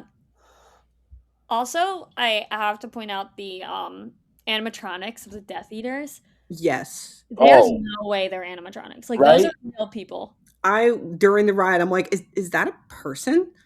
Yeah. Me and Mikhail rode it together for the first time, and everyone else was like laughing at us. We were jaws open. Like Mhm. we could not like even fathom that they weren't real people. Mm-hmm. Crazy. I'm like, wow, they hired actors for this whole ride every time. Crazy. What? Literally. On the scale of those rooms, like, oh my Mhm. god, it's like a 10-story room. It's insane. Crazy. And the graphics, some of those rooms, the pendulum room, you Yeah, can't I was tell just about to say the pendulum room. you can't tell what's a screen and what is set. Mhm. Like there is such a blurred line between screen and set piece. Mm-hmm. So good. I do feel like I love this park. I truly do. I just really have certain ways to think about things, so I do have things that I like to point out. I feel like I'm the negative one on this podcast. I don't like the use of AI in some of the actors. I think that they look really bad. Yeah, A little I would agree with uncomfortable that. because something's off with them. Mhm. And at first I thought they de-aged them, but I was told later they just flat out used AI. I didn't know that actually. Yeah, me neither. I thought they de-aged them, but apparently because of some differences between J.K. Rowling and the rest of the cast as Understandable. understandable differences. Those two did not want to come back. Or three did not want to come back. So they just flat out used AI. And especially with Umbridge not being AI, she did come back. Her next to the other characters, the other actors, looks off to me. And You can it's tell, yeah. that there's such a fine line for me between Ministry and Monsters, and that did it for me. Okay. I said, okay, that's why Monsters And you gets might be convincing me now too, because it is a good that's my point. only thing. I'm like, the Yeah. use of AI in the actors is the only thing. The rest of it, I think it would be hands down Monsters. Or no, Ministry. I just can't get past it. And it's like I hyper fixated on it. Now you're gonna hyper fixate on it every time that you No, don't ruin the ride. No. I noticed it too. I literally watch them and I'm like, something is off about them. Mm-hmm. And I can't get past it. Yeah, I was surprised that they were even involved. I just assumed that their role in Universal Parks was done. Like I thought they were just going They're to use. not involved, which is why they used AI. Well, I'm like I'm saying the characters themselves. I didn't think they were going to even bring them back. Yeah. So that was surprising. I think that's kind of my other. I don't know. Isn't it supposed to be a Fantastic Beasts timeline area? That's what I thought the whole time. Yeah, I didn't. Yeah, so that's my other kind of like confusion with the land, which again just goes to why I think it's like it's still a beautiful, but I think it's the weakest of the portals because I thought we're supposed to be in Fantastic Beasts time. So why are we in? I think they tried to do a summation of it because obviously, well, we'll talk about the show. I don't know the show. Oh, that's true. You haven't. Okay, then we won't talk about the show. Yeah, if you guys want to talk about the show, I That's will. set more in the Newt Scamander era. I think they saw the, if you want to call it, mistake of Galaxy's Edge of like, oh, we only have to have this during the sequel time period, and we have to stick to that. Whereas Yeah, but I think that it's a way less complex to do that in the Harry Potter world. You have like 3 timelines to choose from. Mhm. Like in Star Wars, you have like Yeah, that's fair. so much to choose from. Yeah, I could see that, but I feel like that's the other thing that like brings that portal down a little bit for me because I feel very conflicted on where we're supposed to be in the time. And then of course, I also feel like I grew up with Harry Potter and same thing. Like I read all the books.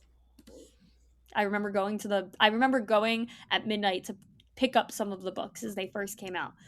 And I have fallen out of love with Harry Potter due to the actions of J.K. Rowling, and that makes that portal also very disconjointed for me because I'm a little bit conflicted into how I feel about all of it. So, It's valid. No, for sure. yeah. So, sorry. I just like I feel like I am Debbie Downing a little bit, but No, you're good. It's I love a park, but I'm also always going to critique a park a little bit. There are always some things. I didn't even get to my biggest critique yet. We'll get there. okay. I did want to shout out. It unfortunately wasn't working for us on our last visit, but and I looked up the proper name, the erumpent rhino thing. Holy crap! Yeah, that thing's awesome. Amazing. That is talk about a jump scare the first time. Yeah. Like, holy crap! Yeah, that thing Not is expecting this thing. I thought the King Kong animatronic was big. Like, so Yeah. good. That is a very cool animatronic. All of the animatronics in that are Top notch. Like, very good. Like very fluid motions. Yeah. Big fan, big fan. But I think I was leaning monsters still, even before the point about the AI. So as of now, I'm going monsters over ministry. But damn, it's close. They're very, very close. They're so. The fact that I had to like pinpoint to like a tiny Sure. section Yeah, you where got to they nitpick. AI is like it shows how close they are. I also love. I have nothing. Do you have anything more to say about the ride itself, or? I don't. It's just good. Okay. Yeah. It's so seamless. I was just going to point out the fact that as you're exiting the ride, you can hang out in the ministry area as long as Yeah. you want and just chill there. You don't even need to ride the ride to go in there. That's true. Yeah. Have just a viewing area. Hmm. Yeah. I do like that that's the experience that you get. Because it is still something that a lot of people are very attached to. So it's very large. Like, it's one of those things that are much larger than life. So everyone should get to experience that. So we're an hour and a half. So if you want to do your biggest critique so far. I'll do that. It's more general park, so we Okay, can perfect. finish our guide around the world. I haven't even done Stardust yet either. Ah. Okay. No, we haven't. I guess Yeah, Stardust is I next know. technically. I feel like we got to finish out the spokes. Finish up the portals. Yeah. Okay. Yeah. So next would be How to Train Your Dragon. I love Burke. Well, Megan cried. She grew up with it a lot more than I did. I'll admit the first time I ever saw it was with her. I get it though. My goodness. Yeah. It's beautiful. It's just so bright and happy in that land. And then Yeah. obviously add the music. It's Yeah. The music is incredible for that. Like, so I have not seen How to Train Your Dragon. Me and Joey are actually going to watch it for the first time before going back. Okay, good. I have this thing, like, I pay for streaming services, so when I can't stream it, I get very much like I don't want to pay for it, but when Joey's here, I'm going to pay the money and we're going to watch it. I know I'm going to fall in love with it, and it's going to be another one of those things that I just, like, ADHD hyperfixate on and watch a million times. Also, I know I'm going to cry. But, as someone who has never seen How to Train Your Dragon, I think the land does a really amazing job at storytelling. Mhm. I didn't feel confused at any point. I understood fully what was going on without really knowing. I didn't even know Hiccup was Hiccup. Like, I don't even know. That is his name, right? Roscoe? You're thinking of Toothless. Toothless. Yes. No. Hiccup's is the Yeah. yeah. I didn't even know. Obviously, I didn't know Toothless' name. I did know Toothless' name. I'm just not thinking. But, like, I didn't know any of their names going in. I didn't know anything, and I still felt this, like, excitement and attachment to things in the land. Like, Mhm. it's I think it's very unique to have storytelling like that. I love how many small details there are in that land. Like, everywhere you look, there's, like, some small animatronic moving in the distance or some callback to the movies. I love it. Yeah. I like the benches that look like dragons. Yeah. They're so cute. Also, the mead hall, the tapestries in there, I was, like, stunned. They're so beautiful. I've yet to really go in there, I think, actually. The mead hall as a whole is gorgeous. Gorgeous. We went through there, but I don't remember much about it besides going around the edge of it to get to the bar. Yeah, area. I highly recommend going into the main eating area and just looking at the tapestries.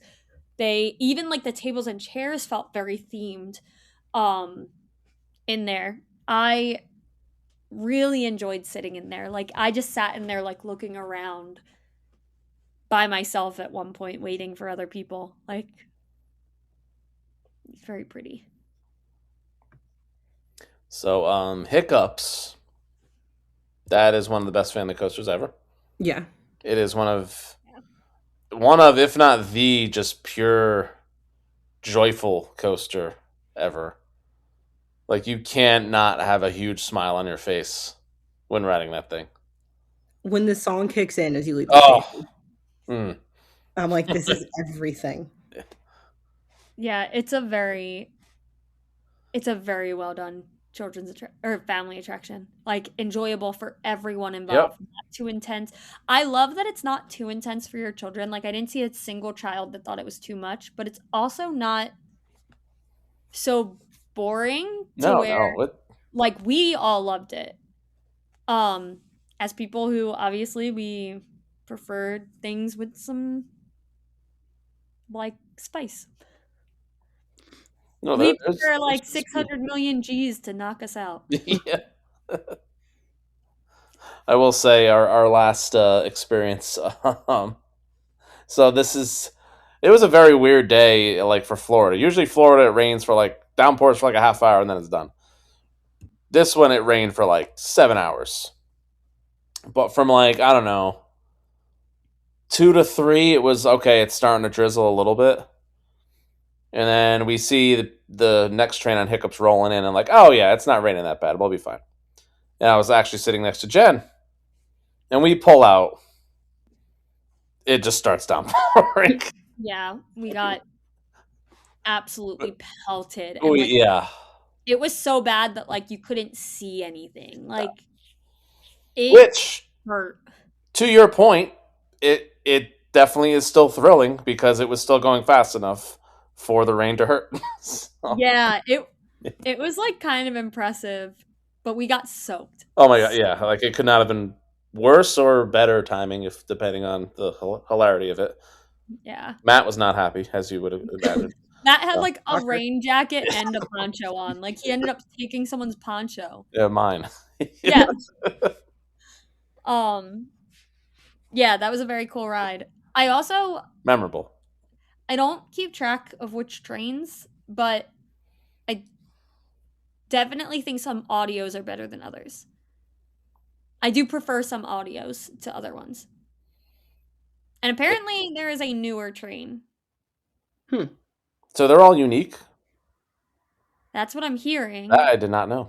Each train has different audio. Hmm. That's what I heard on my first visit. Everyone go tell Amusement Insider if he's wrong.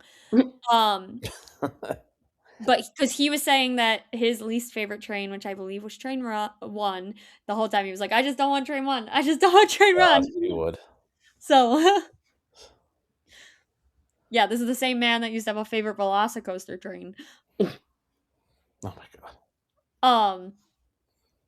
But yeah, so I think that there are different audios, and apparently Train 5 is newer. So There we go. I don't know enough to be able to Nope. confirm or deny that, but it's what I'm being told by people who have been there much more than me. I will definitely still give the edge pretty substantially to Hagrid's as far as a pure roller coaster goes.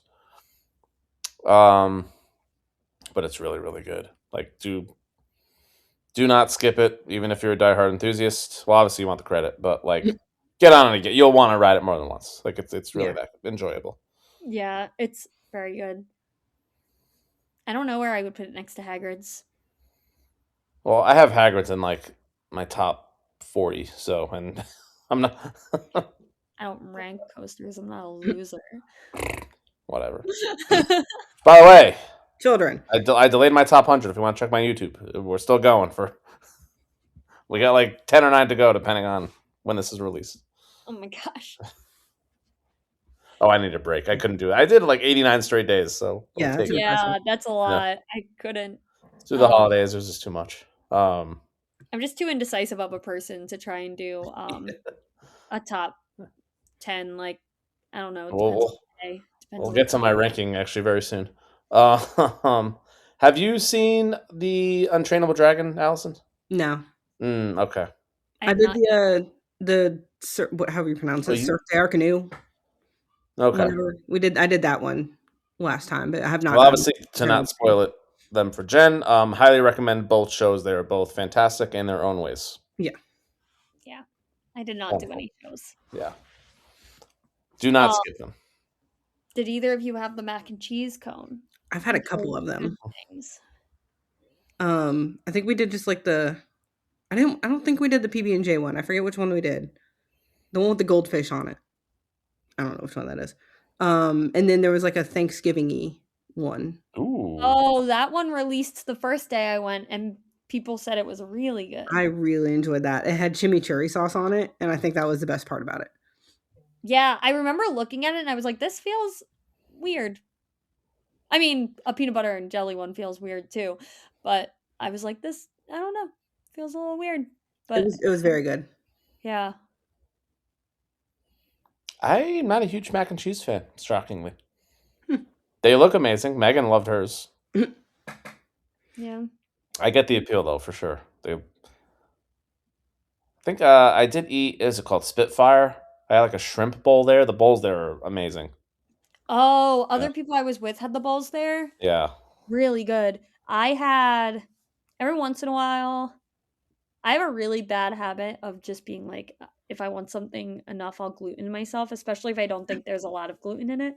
I did gluten myself for the Swedish meatballs at the meat hall. Very good. I would do it again. Okay. They I gotta get actually, and those. meatballs don't really have a ton of gluten in them, so they're. I was not like eating a mac and cheese cone, but I thought they were really good. But the other people I was with either got mac and cheese cones or those bowls, and they looked incredible. I love me some meatballs, so I definitely want to get that next time. Yes, meatballs. They were 10 out of 10. I would definitely recommend them. And did any of you do fire drill? No. No. Neither of you. I'm the only one that got that credit. Okay. Yeah, no. It's fun. It's a lot of fun. Like it's well themed. I like how you can splash like other boats that are like behind you. Did Matt ride it? What's that? Did Matt ride it? No, we didn't ride it this past time. But don't forget, it was also downpouring. So it's like, what would the point be? It was downpouring, and then the first time I went, it was closed for a lot of the day. So we just didn't make it there. It's the only water ride in the park, right? Yeah. Yeah. Yeah, it's on my list, but It's good for a hot day, for sure.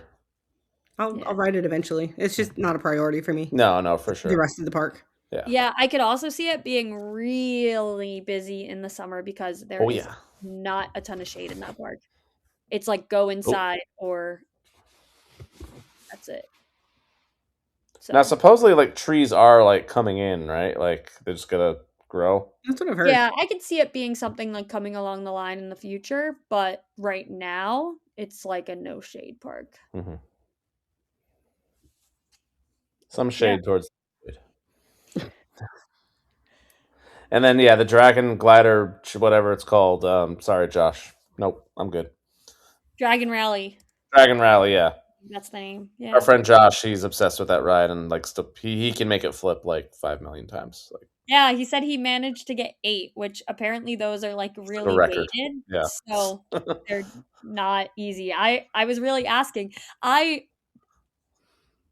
I was skipping, I think, Untrainable Dragon the first time you guys were going to go there. Mm-hmm. And I was like, I just want to see him flip it. Like, I was just going to sit there and watch him flip it. Oh, right. And then I'll take credit. I made the call of like, we should probably do hiccups first before the show in case it rains. And sure enough, it rained. Yeah. So, yeah, good call. But I was like super content. I was like, I'm just going to watch him. I want to see him flip it. Yeah, we love Josh. It was very impressive. One of a kind, one of one in many ways, in the best ways. Yeah, so I think that's it for Isle Park, right? I think so. Yeah. There's a roller coaster at this park. It's pretty good. It's okay. So, yes, I believe I did tell my first, whenever I talked about Epic on the podcast, how I missed Stardust Racers. It was 4 days after that unfortunate accident. But I got redemption. It was open this time. It was the first thing we did. I'm like, I don't care where you guys going. I'm going straight to Stardust. Thankfully, you guys also joined. I did not. That's true. You didn't. That's right. Because you weren't feeling... recovering from being gluten. Gluten, yes. Yeah. So, I did not. Real quick, I got 3 total rides. 1 on green, 2 on yellow. Two of those were immediately back to back start of the day. Then we got a dusk ride later that night on yellow. I elected, and it was open at night. I elected to wait because I did not want my first night ride experiences to be in the pouring rain where I couldn't see anything. Which Jen and Sarah, you joined me in that decision. Taylor and Matt, not so much. Matt, of all people, was like, "Yeah, I'm going to marathon Stardust in the pouring rain." That fraud. Yeah, that feels off brand. So only 3 rides so far. I'm gonna wait until my January visit to properly rank it. I think. Also, 2 of my rides, the audio didn't work, so Boo. that was fun. Yeah, that's top 10 roller coaster easily. That I know that is the benchmark. It's definitely top 10. It's just where in that top 10. Right. Both sides. I rank them as 1. I'm going to rank them as 1 too. Yeah. I don't want to try to rank them separately. Correct. Agreed. Unless they were like massively different and they're not. Right. The airtime's unbelievable. Kind of a Velocicoaster feel in the sense that the first half is good, not anything mind blowing. But then the second launch hits. Kind of it's 2 launches, which that was surprised me. Yeah. I mean, even the first set of launches. Yeah, that's I was true. not expecting that. Like, I know it breaks for the transfer track, which is kind of cool. Yeah, you have that first launch, and then you hit the second launch, and you just boost even faster with the other train right next to you. And I'm like, this is madness. Yeah. Which I want to check the speed. I don't think it hits 70. No, it only hits 62. That seems way faster. It feels a lot faster. Like that's it feels way faster at night. I did not feel like it felt fast at all in any sense during the morning. Okay. The interactions are unreal. Even the launches, I didn't realize how close you are to them. Yeah. What is it called? The Celestial Spin?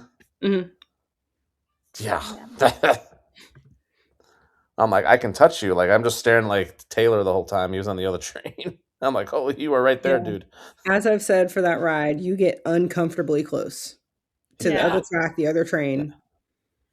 I do have to talk about my first experience on that ride because I do feel like I had the best first experience on that ride, I think, ever. I was with 4 other friends and we split, as you should, because you're uncomfortably close to touching, so of course we're going to try and touch each other. That sounded awful. Okay. So we did the backs of the trains and split 2 and 3, and literally we are the next to get on the trains, and the people come back. It's pouring rain, worse than it was pouring when we were on Hiccups. Oh God. So I put my glasses in my shirt, get rid of them, secure them, and we get on. It is like, I'm shocked they didn't shut down the ride. It was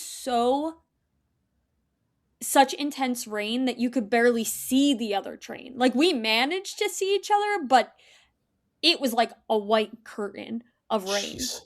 I have not been that wet in, I can't even tell you how long. Instantly stopped when we were done our ride.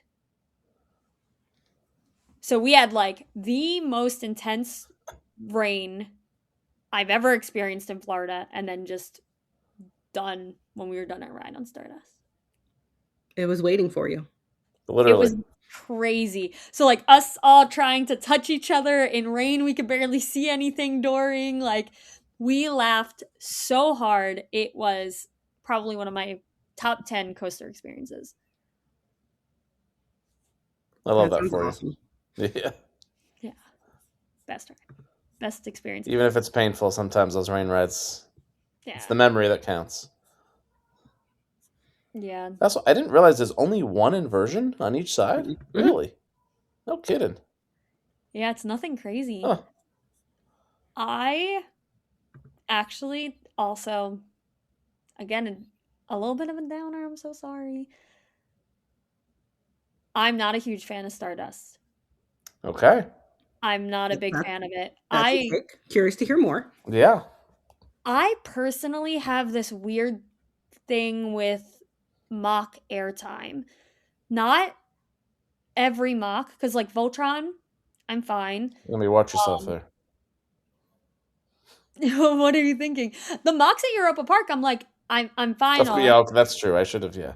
Yeah, like there's a lot of mocks that I'm really okay on, but some of them, I don't know if it's the shaping of the airtime, they hurt my stomach so bad.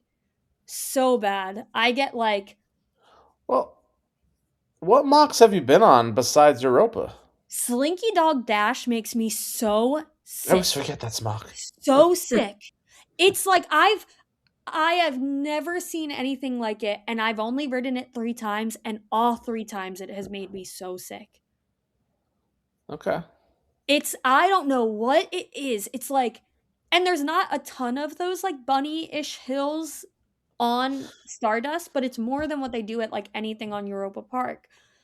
And I love their hang time. I love like Copperhead Strike, so up there for me. Blue Fire, Voltron, like I have no problems, but it's that high above the track trains and they're like two-seaters right above the train or right above the track.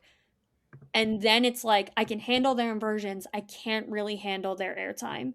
It Interesting. makes me so sick. So my first time I rode, which is why I didn't ride with you guys in the morning because I had been gluten. My stomach was already Right. bothering me a little bit.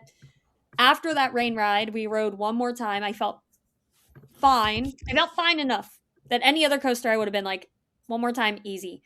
The second time, I was so sick. Like, I was like sitting on a table for half an hour, like, I had to get French fries and I like just trying to weigh my stomach down, just like sitting on a table, head down, just letting my stomach settle. Oh, I don't know what it is. And I don't have issues like that on anything. There's 2 mocks that I have this issue on. Well, I guess 3 if we count both sides. I don't know. So as much as I love it, like it's so much fun, my stomach cannot handle it. It's interesting you don't feel it on Voltron because there's just so much going on that ride. Yeah, and I don't know why I don't feel it on Voltron. It's only on those 2. So those high trains, single like Mhm. Copperhead Strike, I think if it was more airtime focused, I might feel it on there, but because it's so hang time focused, I don't Okay. like it runs pretty slow. It focuses on hang time. I don't really Very have true. it as much. And like Blue Fire, there's not really any intense airtime at all. No. No. So I think the trains on Voltron, and technically it is a different track, right? No, I guess That's not. yeah. That Same that track. that kind of thing is not where my fun facts lie. Yeah. Trains and tracks. I think it might be the same track, but the trains are definitely different. So I don't have the issue on the striker trains. But Where do you have it, Allison? I rank it at 3, right Ooh. behind Okay. Voltron, actually. Okay. I yeah. know a lot of people don't rank it that high because, like, I love the dueling aspect, and a lot of people say, like, if it didn't duel, it wouldn't rank as high for them. Agreed. I think agreed, but that's part of the whole experience. Yeah, Oh Like yeah, absolutely. You have that's to. part of why I love it so much. Hmm. I feel like when you're ranking coasters, like if the coaster itself is incredible, but you have a a not so great experience, but then you have something that's a total package, like I don't know. I feel like there's very rare people that are going to go in straight for the roller coaster. Like, let me wait an hour station rate for Iron Gwazi that has 0 theming and does nothing, and I just got Yeah. annoyed because there's 8-minute dispatches. But that's above Velocicoaster, not a chance. Like, And add required paid lockers to that now too. yeah, exactly. And now add the Mm. fact that you're making me pay for lockers when I just paid to enter your park. No, thank you. It might be a better coaster standalone, but there ain't no chance it should rank higher than Velocicoaster. I'll die on that hill.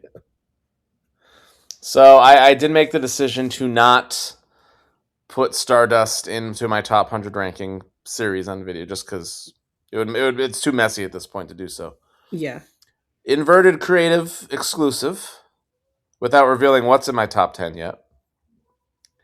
And granted, I think I'm going to make a final call after my January visit, getting proper night rides. I think right now I have it at 6. Okay. I feel like Number that's a very 6. respectable Yep. space. And I will say, okay, I mean, if you watched my list last year, you know I love Velocicoaster. I still give the edge to Velocicoaster. Yeah. Theming's better. I think it's not a criticism of Stardust, but like it's just track surrounding you the whole time. Really, there's not that change of scenery that there is in Velocicoaster, where you're like in the paddock and then out of the paddock. Yeah, I can see that. But it's Yeah. phenomenal. It's obviously phenomenal. I also like read the story of Stardust, but even after reading and like kind of knowing what the story is, they don't portray the story of it very well. Mm-hmm. Yeah, No clue. Yeah, if you look it up, there's like a story. Oh. So they did think about storytelling in it. I feel like it's really hard to portray storytelling in like the section that it's in, the area it's in, without doing full experience. And I just don't think it translates very well. I had no idea. Yeah. Someone else told me to go read the story, so that's the only reason I knew. Now, I know Jen and I had a big discussion on a station design last episode that we didn't record because we haven't had an episode for 2 months. Yeah, what? What are you talking about? Yeah, I don't know. I must have imagined that. What do y'all think of the station for Stardust? I like it. I mean, it's unique. I feel like just that long like corridor, which I like. Yeah. Like, I will say it's not like super themed up. Yeah. I know they were going for like the Art Deco style, but just I feel like they could have done so much more. Yeah. in there. Yeah, I feel like they could have done more. The one thing I do like about it is I do like that the trains come straight in kind of above you. Yeah. I think that's a really intimidating thing when you're about to get on a very big roller coaster. It feels It's a very cool visual. yes. Mm-hmm. But outside of that, I think it could have more. But I think that that's the overall experience with that ride. Like you presented me in a fantastic coaster, but I'm in a park for storytelling. I wish that the entire storytelling experience was better. Yeah, I get that. I would agree. Now, before we get to questions, which I think is going to talk about like food and stuff and some other things we haven't discussed, I'm pretty sure the only thing we haven't really discussed ride-wise is Constellation Carousel. Yep. Which, holy crap, that is, I think I've used this term like 4 times now, a vibe.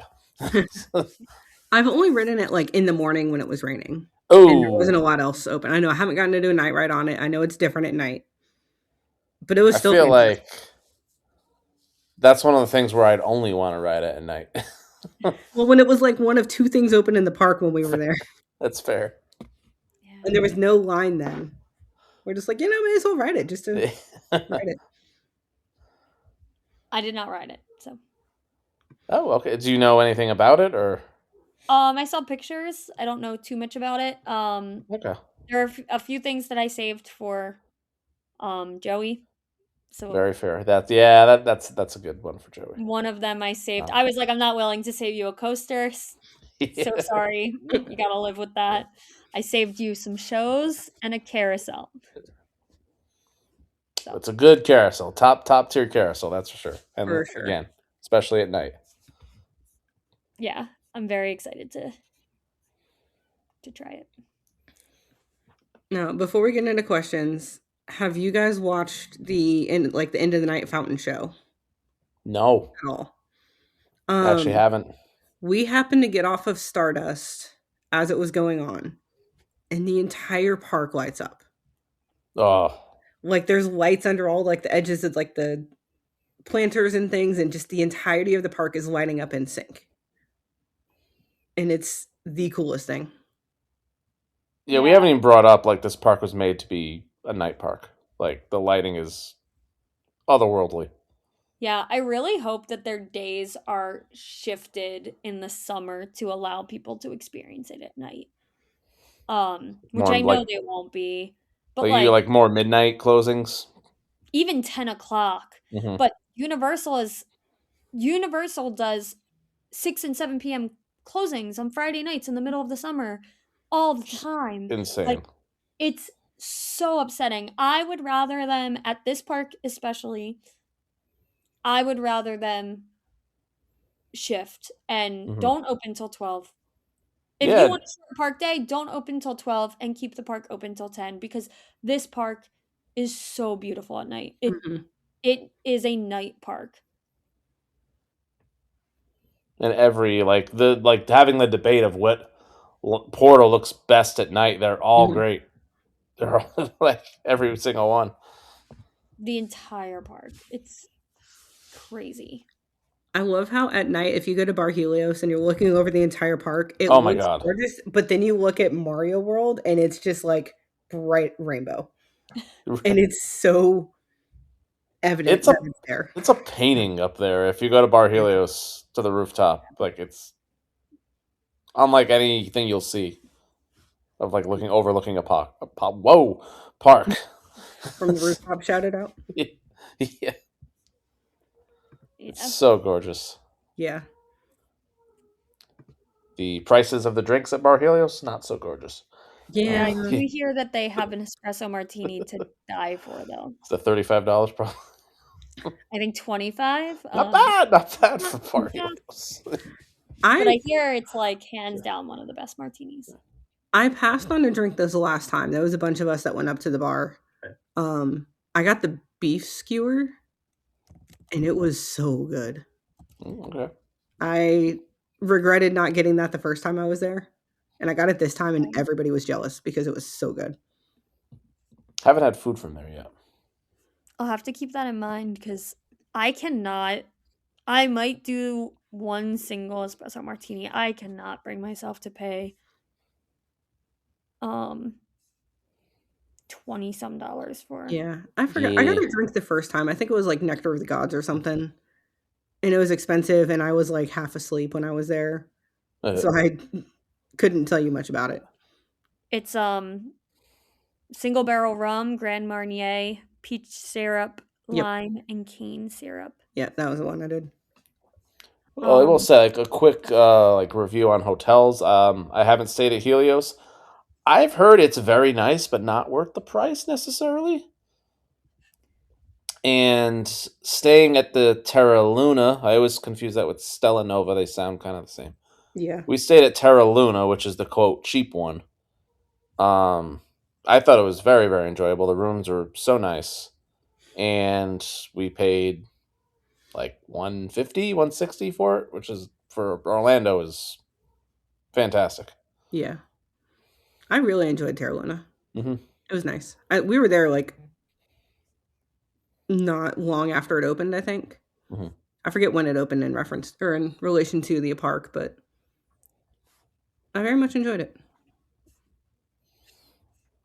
Yeah, I did Plus not. the early, and we did the pool area too, which is really nice. Nice. We stayed at Endless Summer this last time. Dockside, I believe. No, okay. Which shout out to that, where our room was ready at 6 a.m. There you go. Yeah, So I think they have so many rooms that there, I yeah, had the same experience when I stayed there. It was like I checked in and they were like, "Yep, room is ready." yeah, that was came in clutch when we drove through the night and pulled up to the hotel, and Mike Took a took a As you nap. do. Mike took a nap. I edited the podcast instead. Crazy.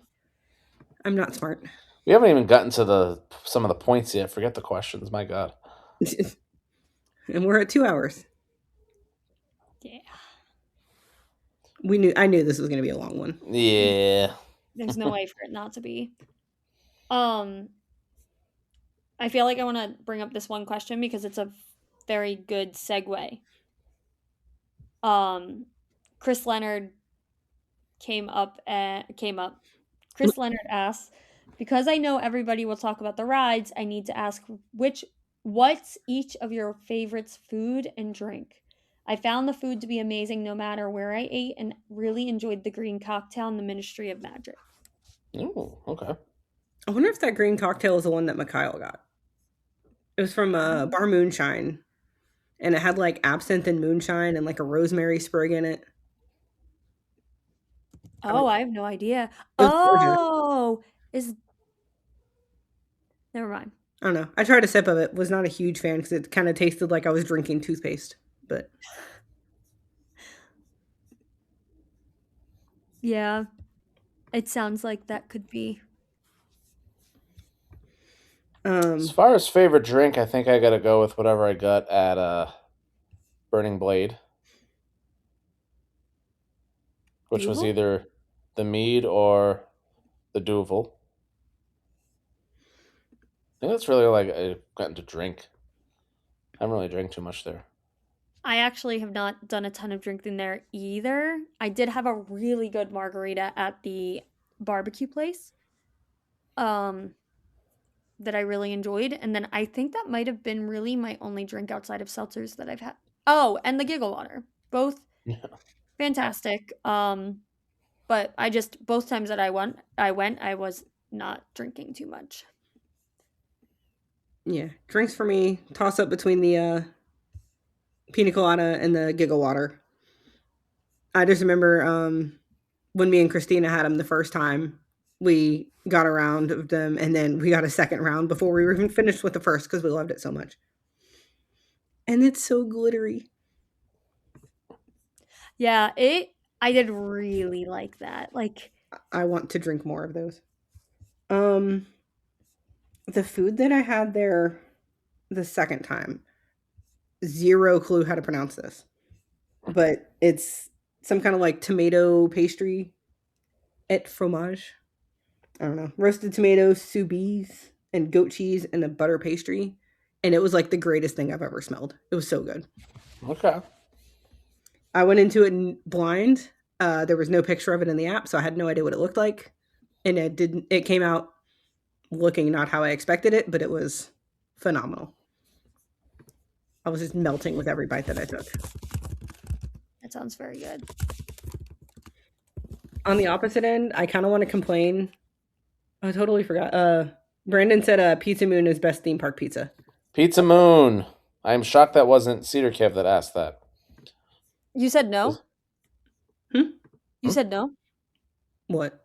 Oh, No, I thought what? Allison said no, just like in response to the comment. I was like, Oh I'm surprised we no. hadn't talked about it at all. I Yeah, think I I was did have saving Pizza Moon. food knowing that a lot of our questions centered around food. They Yeah. were. Um, Pizza Moon, I've heard that their gluten-free pizza is fantastic. The options are only cheese and pepperoni. Not a huge pizza fan from the start, so I have not had their gluten-free pizza. They have this salad that is to die for. It's like an Italian hoagie in salad form, and I have now gotten it twice, both visits. Incredible. So, highly recommend. I think it's called like Rocket Fuel. For food on the flip side, I was so excited to go to Astropub and get their grilled cheese and tomato soup. Was it bad? I was so disappointed.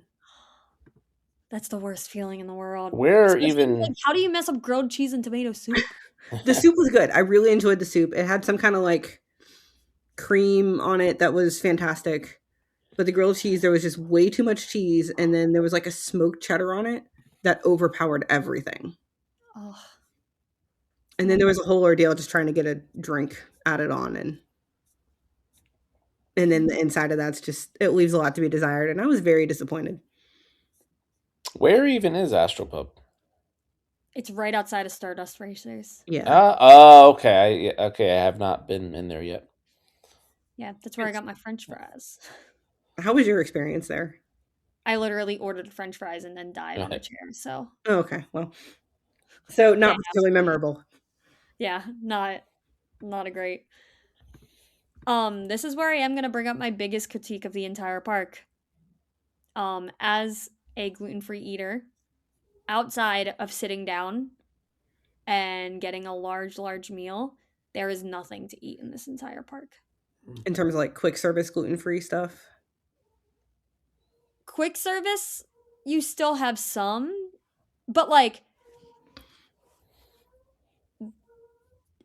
so everywhere that you can eat is like a $20 full meal. Like, you don't have an option of like a mac and cheese cone on the go, the bao buns, Comet dogs, they're all hot dogs. Like, you don't have something quick as you're walking. So I did eat the one sole thing that I found that I myself could eat, which does not help any other gluten-free person. Like, if you're celiac, I am not, this is definitely not fully gluten-free. I think it has soy sauce on it, so it does have some gluten. But I found like there was a skewer at the Bao place that's grilled hot dog, rice cakes wrapped in a cheese crust with aioli, Japanese barbecue sauce, and scallions. So it's not marked as um, gluten free. So I definitely don't recommend that. But that is the sole thing that I have found in the entire park for me to eat as a snack or Okay. fruit, which I don't want fruit. Yeah, Like, no. And not as a meal. even I tried to go to Starbucks to get like see if they had protein trays. They don't carry protein trays in that Starbucks. Um so it was really hard for me. I don't eat large meals. Like, um I know I eat a little weird. I don't sit down and eat large meals throughout the day. I work from home. I eat a lot of really tiny meals throughout the day. Like, I am a snacker. I'm not like a sit down and have a giant meal. So not having that option, and then it was like every time I was hungry, I was dropping like $20. It became so expensive so quick. And even at the full sit down places, there aren't a lot of gluten free options. I feel like at a after having like, I'm not sure how Universal is. Like, Universal Orlando. Yeah, Universal. I get kind of confused because it's also called Universal Resort. Oh, I do the Universal same. Yeah. Studios. But Islands does fantastic. They have so many green bowls. They have like, I don't even know. The kebabs, like you could get one of the like grab and go kebabs. Those kebabs. Um Yeah. yeah, they're like so good. There's so many smaller things for you to eat um throughout that I don't tend to have that problem at the other two parks. But especially the last time I was there when I was already having issues with my stomach and I was already like, I was really nervous to cross contaminate because I was having issues from accidentally having too much gluten.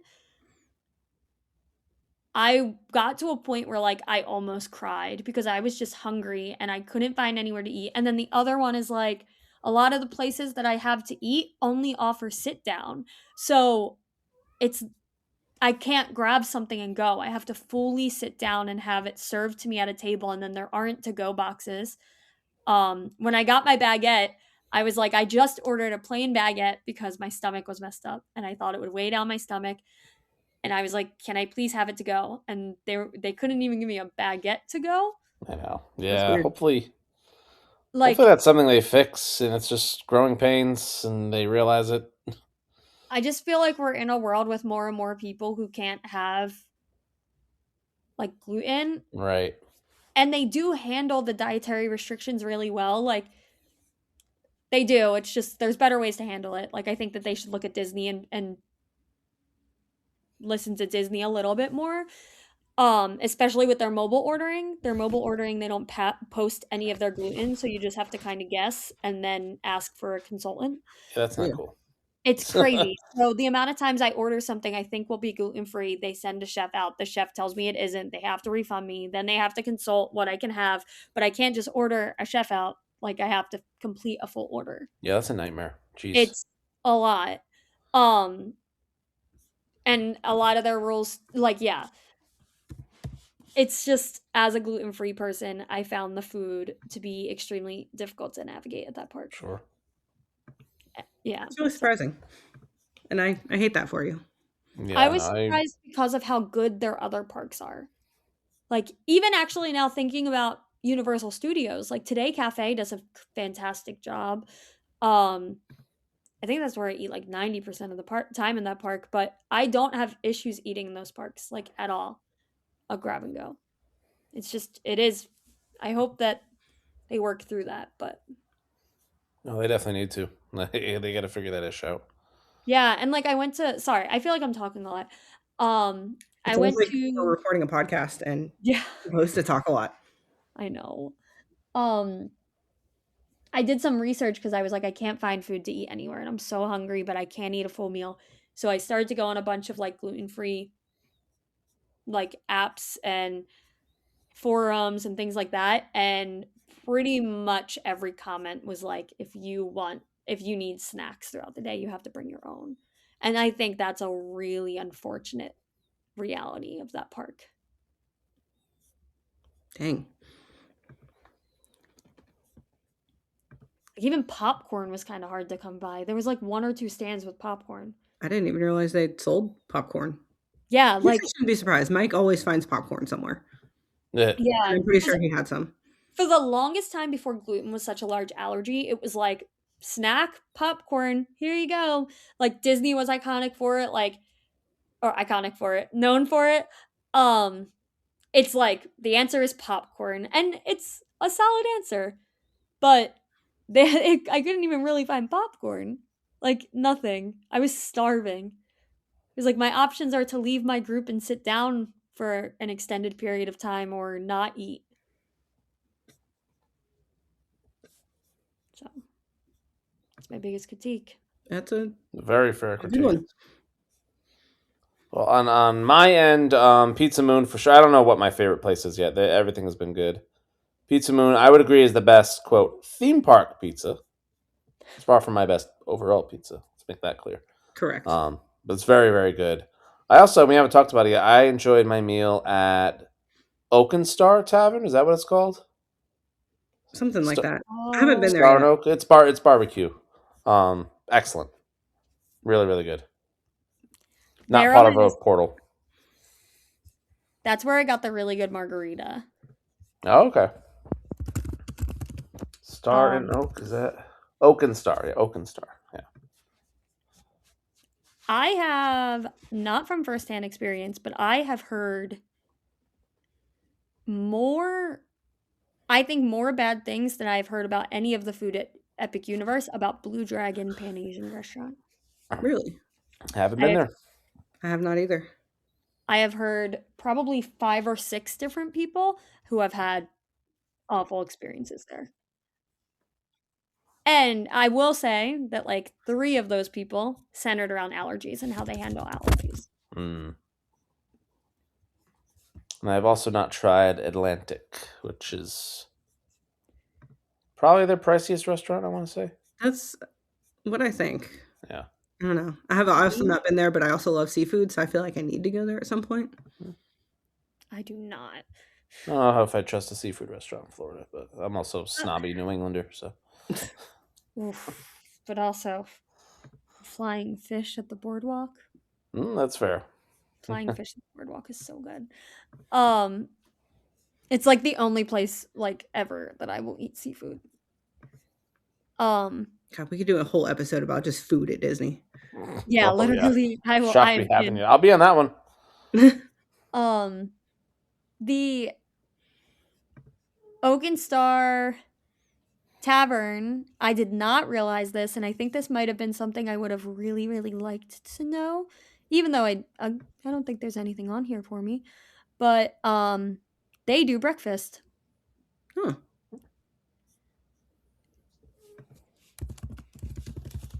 Yeah, they do. They have a breakfast menu. Pretty cool.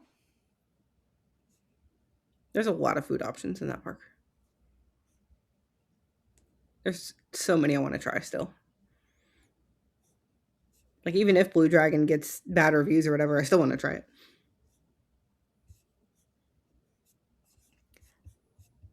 Yeah. I've heard a couple people say they had good experiences there. It's just probably a lot. It's just more than I've heard of anything else in that park being not great.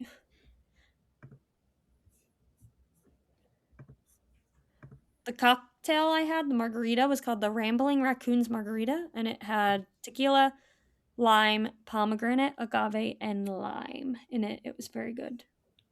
Did you say lime twice? Lime juice and then regular lime. Oh, lime twice. Yeah, so yeah, technically lime twice.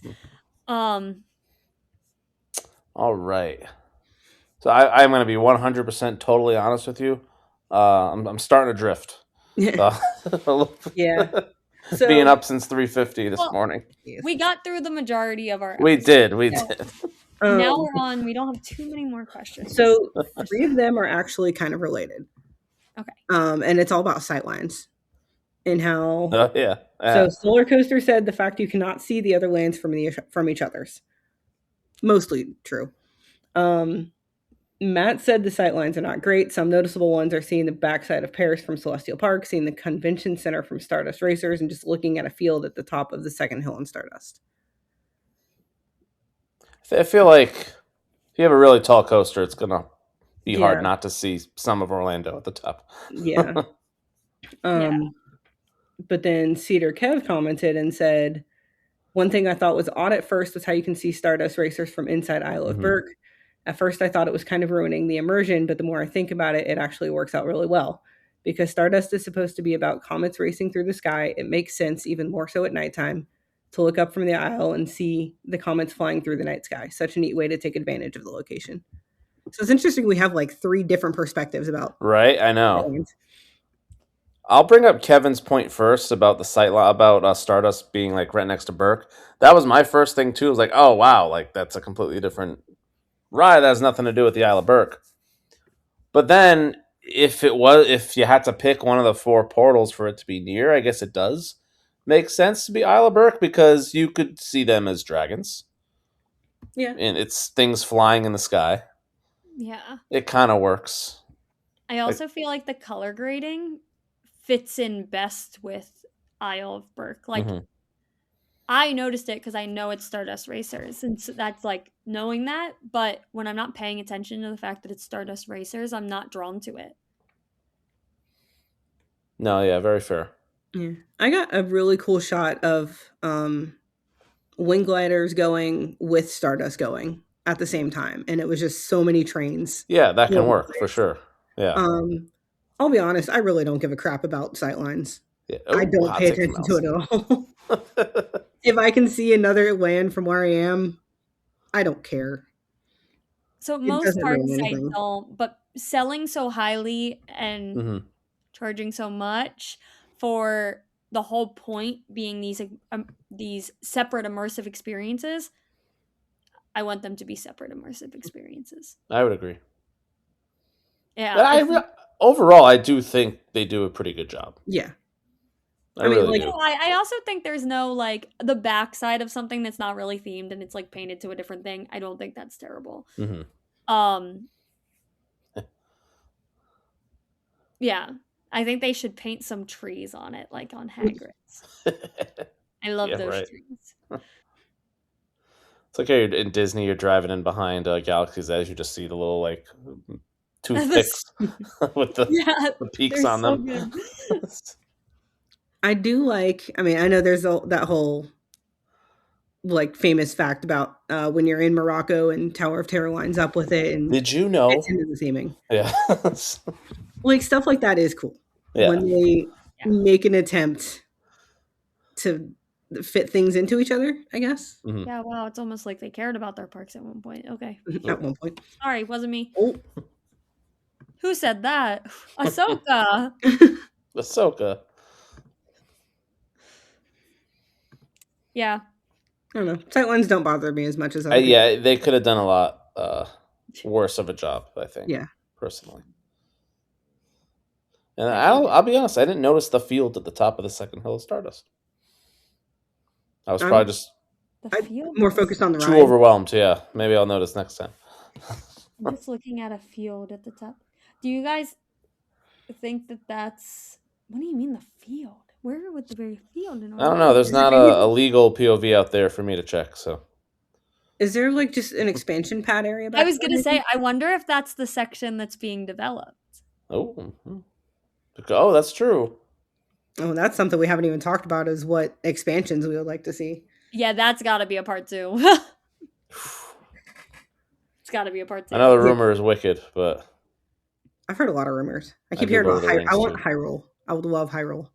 Yeah. What's I that? can't as much as I would love Wicked, I can't see them bringing Wicked in. I feel like for the general public who doesn't like musicals and doesn't Well, like unless it's a whole Oz based thing, that maybe. But okay. I thought you said if it's a whole Oz based thing, but I'm like, if it's a whole Oz based thing, you got to go Wizard of Oz. Like that's way more generational. unless you mix the two, Yeah. I mean, I guess you could mix the two, but I don't know. Can you mix the two?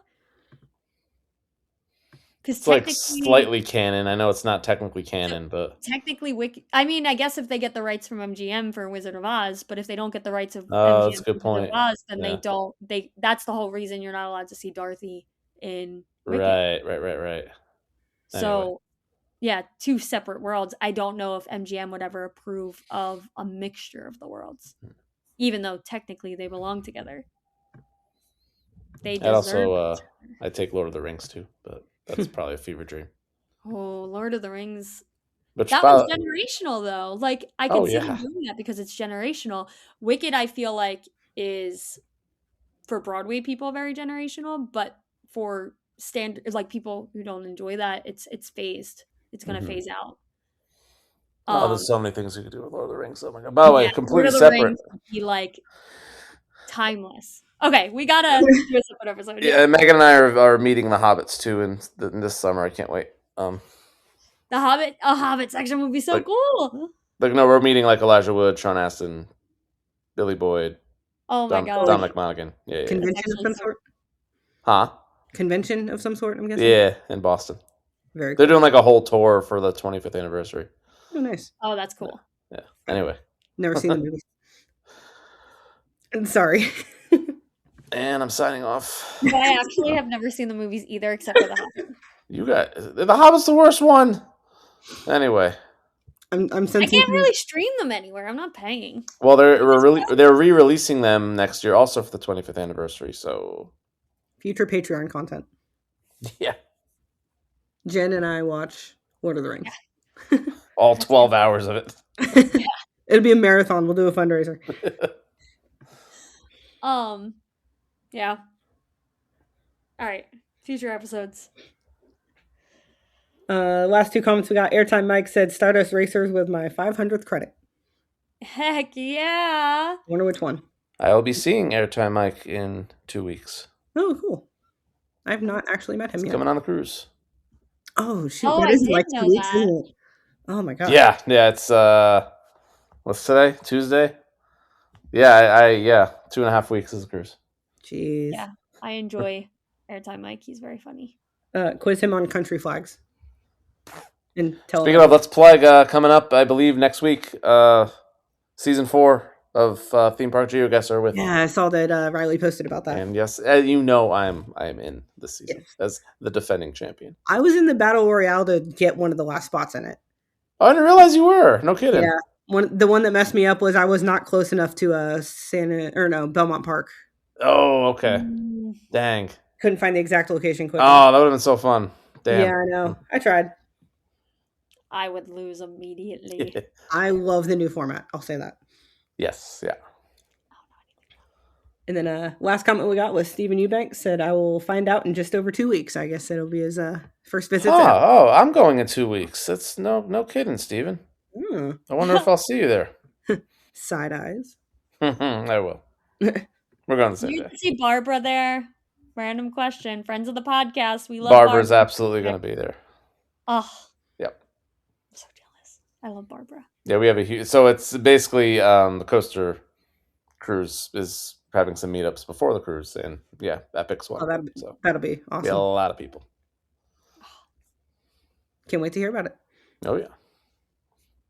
Well, when we record the next episode in like 3 months from now, Yeah. we'll talk all about it. Yeah, I think we'll definitely need to do a part 2 of Epic because there's still more. Yeah, we didn't even get to like the merch and the lack of another high thrill Yeah. attraction. We Yeah. didn't make good notes ahead of time. I think that we will probably I feel like this is a really good park to have like a 1 year anniversary. Like Yeah. I feel like this Yeah. is a good post opening episode, but there's of course so much more we can actually deep dive into this park that I think should come later when more Once people you're can there for experience it. multiple weeks. 2 weeks, yeah, whatever. Yeah, once I'm there for 2 I'll weeks. go again eventually. I don't know when, but But also when more people can experience it and then Yeah. get to enjoy and agree or disagree with the stuff that we're talking about. yeah. So Yeah. I feel like it's not Well, as fun when people can't relate or have opinions when we come to those more opinionated topics. the hot takes. Yeah. Hot takes. We'll get Nathaniel on. Oh boy. We'll just fight the whole thing. Oh my gosh, can we? I mean, ironic. I mean, I don't know. I'll probably be on before Coaster Madness, but that's kind of coming up too. So Oh gosh. I always want Nathaniel on, but I would love to just put Nathaniel in a room and offer like these really intricate, good attractions for Epic and just watch him want the like dirt. Like he's literally going to want like he's gonna argue this till he's red in the face. Oh my gosh, this is something. This is my dream, guys. We have the tools to make this happen. We do have the tools to True. make this happen. Nathaniel's probably gonna be a regular on our Patreon. Still got to finish getting that set up. Oh my god. It's gonna be very unhinged. Oh, Me and geez. Nathaniel get really heated. anyway, I did message him something the other day, and he got so heated he made himself a TikTok account to comment. he would. It was so funny. Okay, that brings us to the end of the episode. 2.5 hours of Epic Well, 2 hours of Epic Universe. 30 minutes of Jenn talking about her X700 going on Olympia looping. Yeah, guys, did you know that my X700 went on Olympia looping? I heard that enough times I actually got the model name right. That's going to be the new Have You Been to Japan? Yeah. Have you heard that my X700's been on Olympia looping? It's just like your snow ride on Vapor Trail?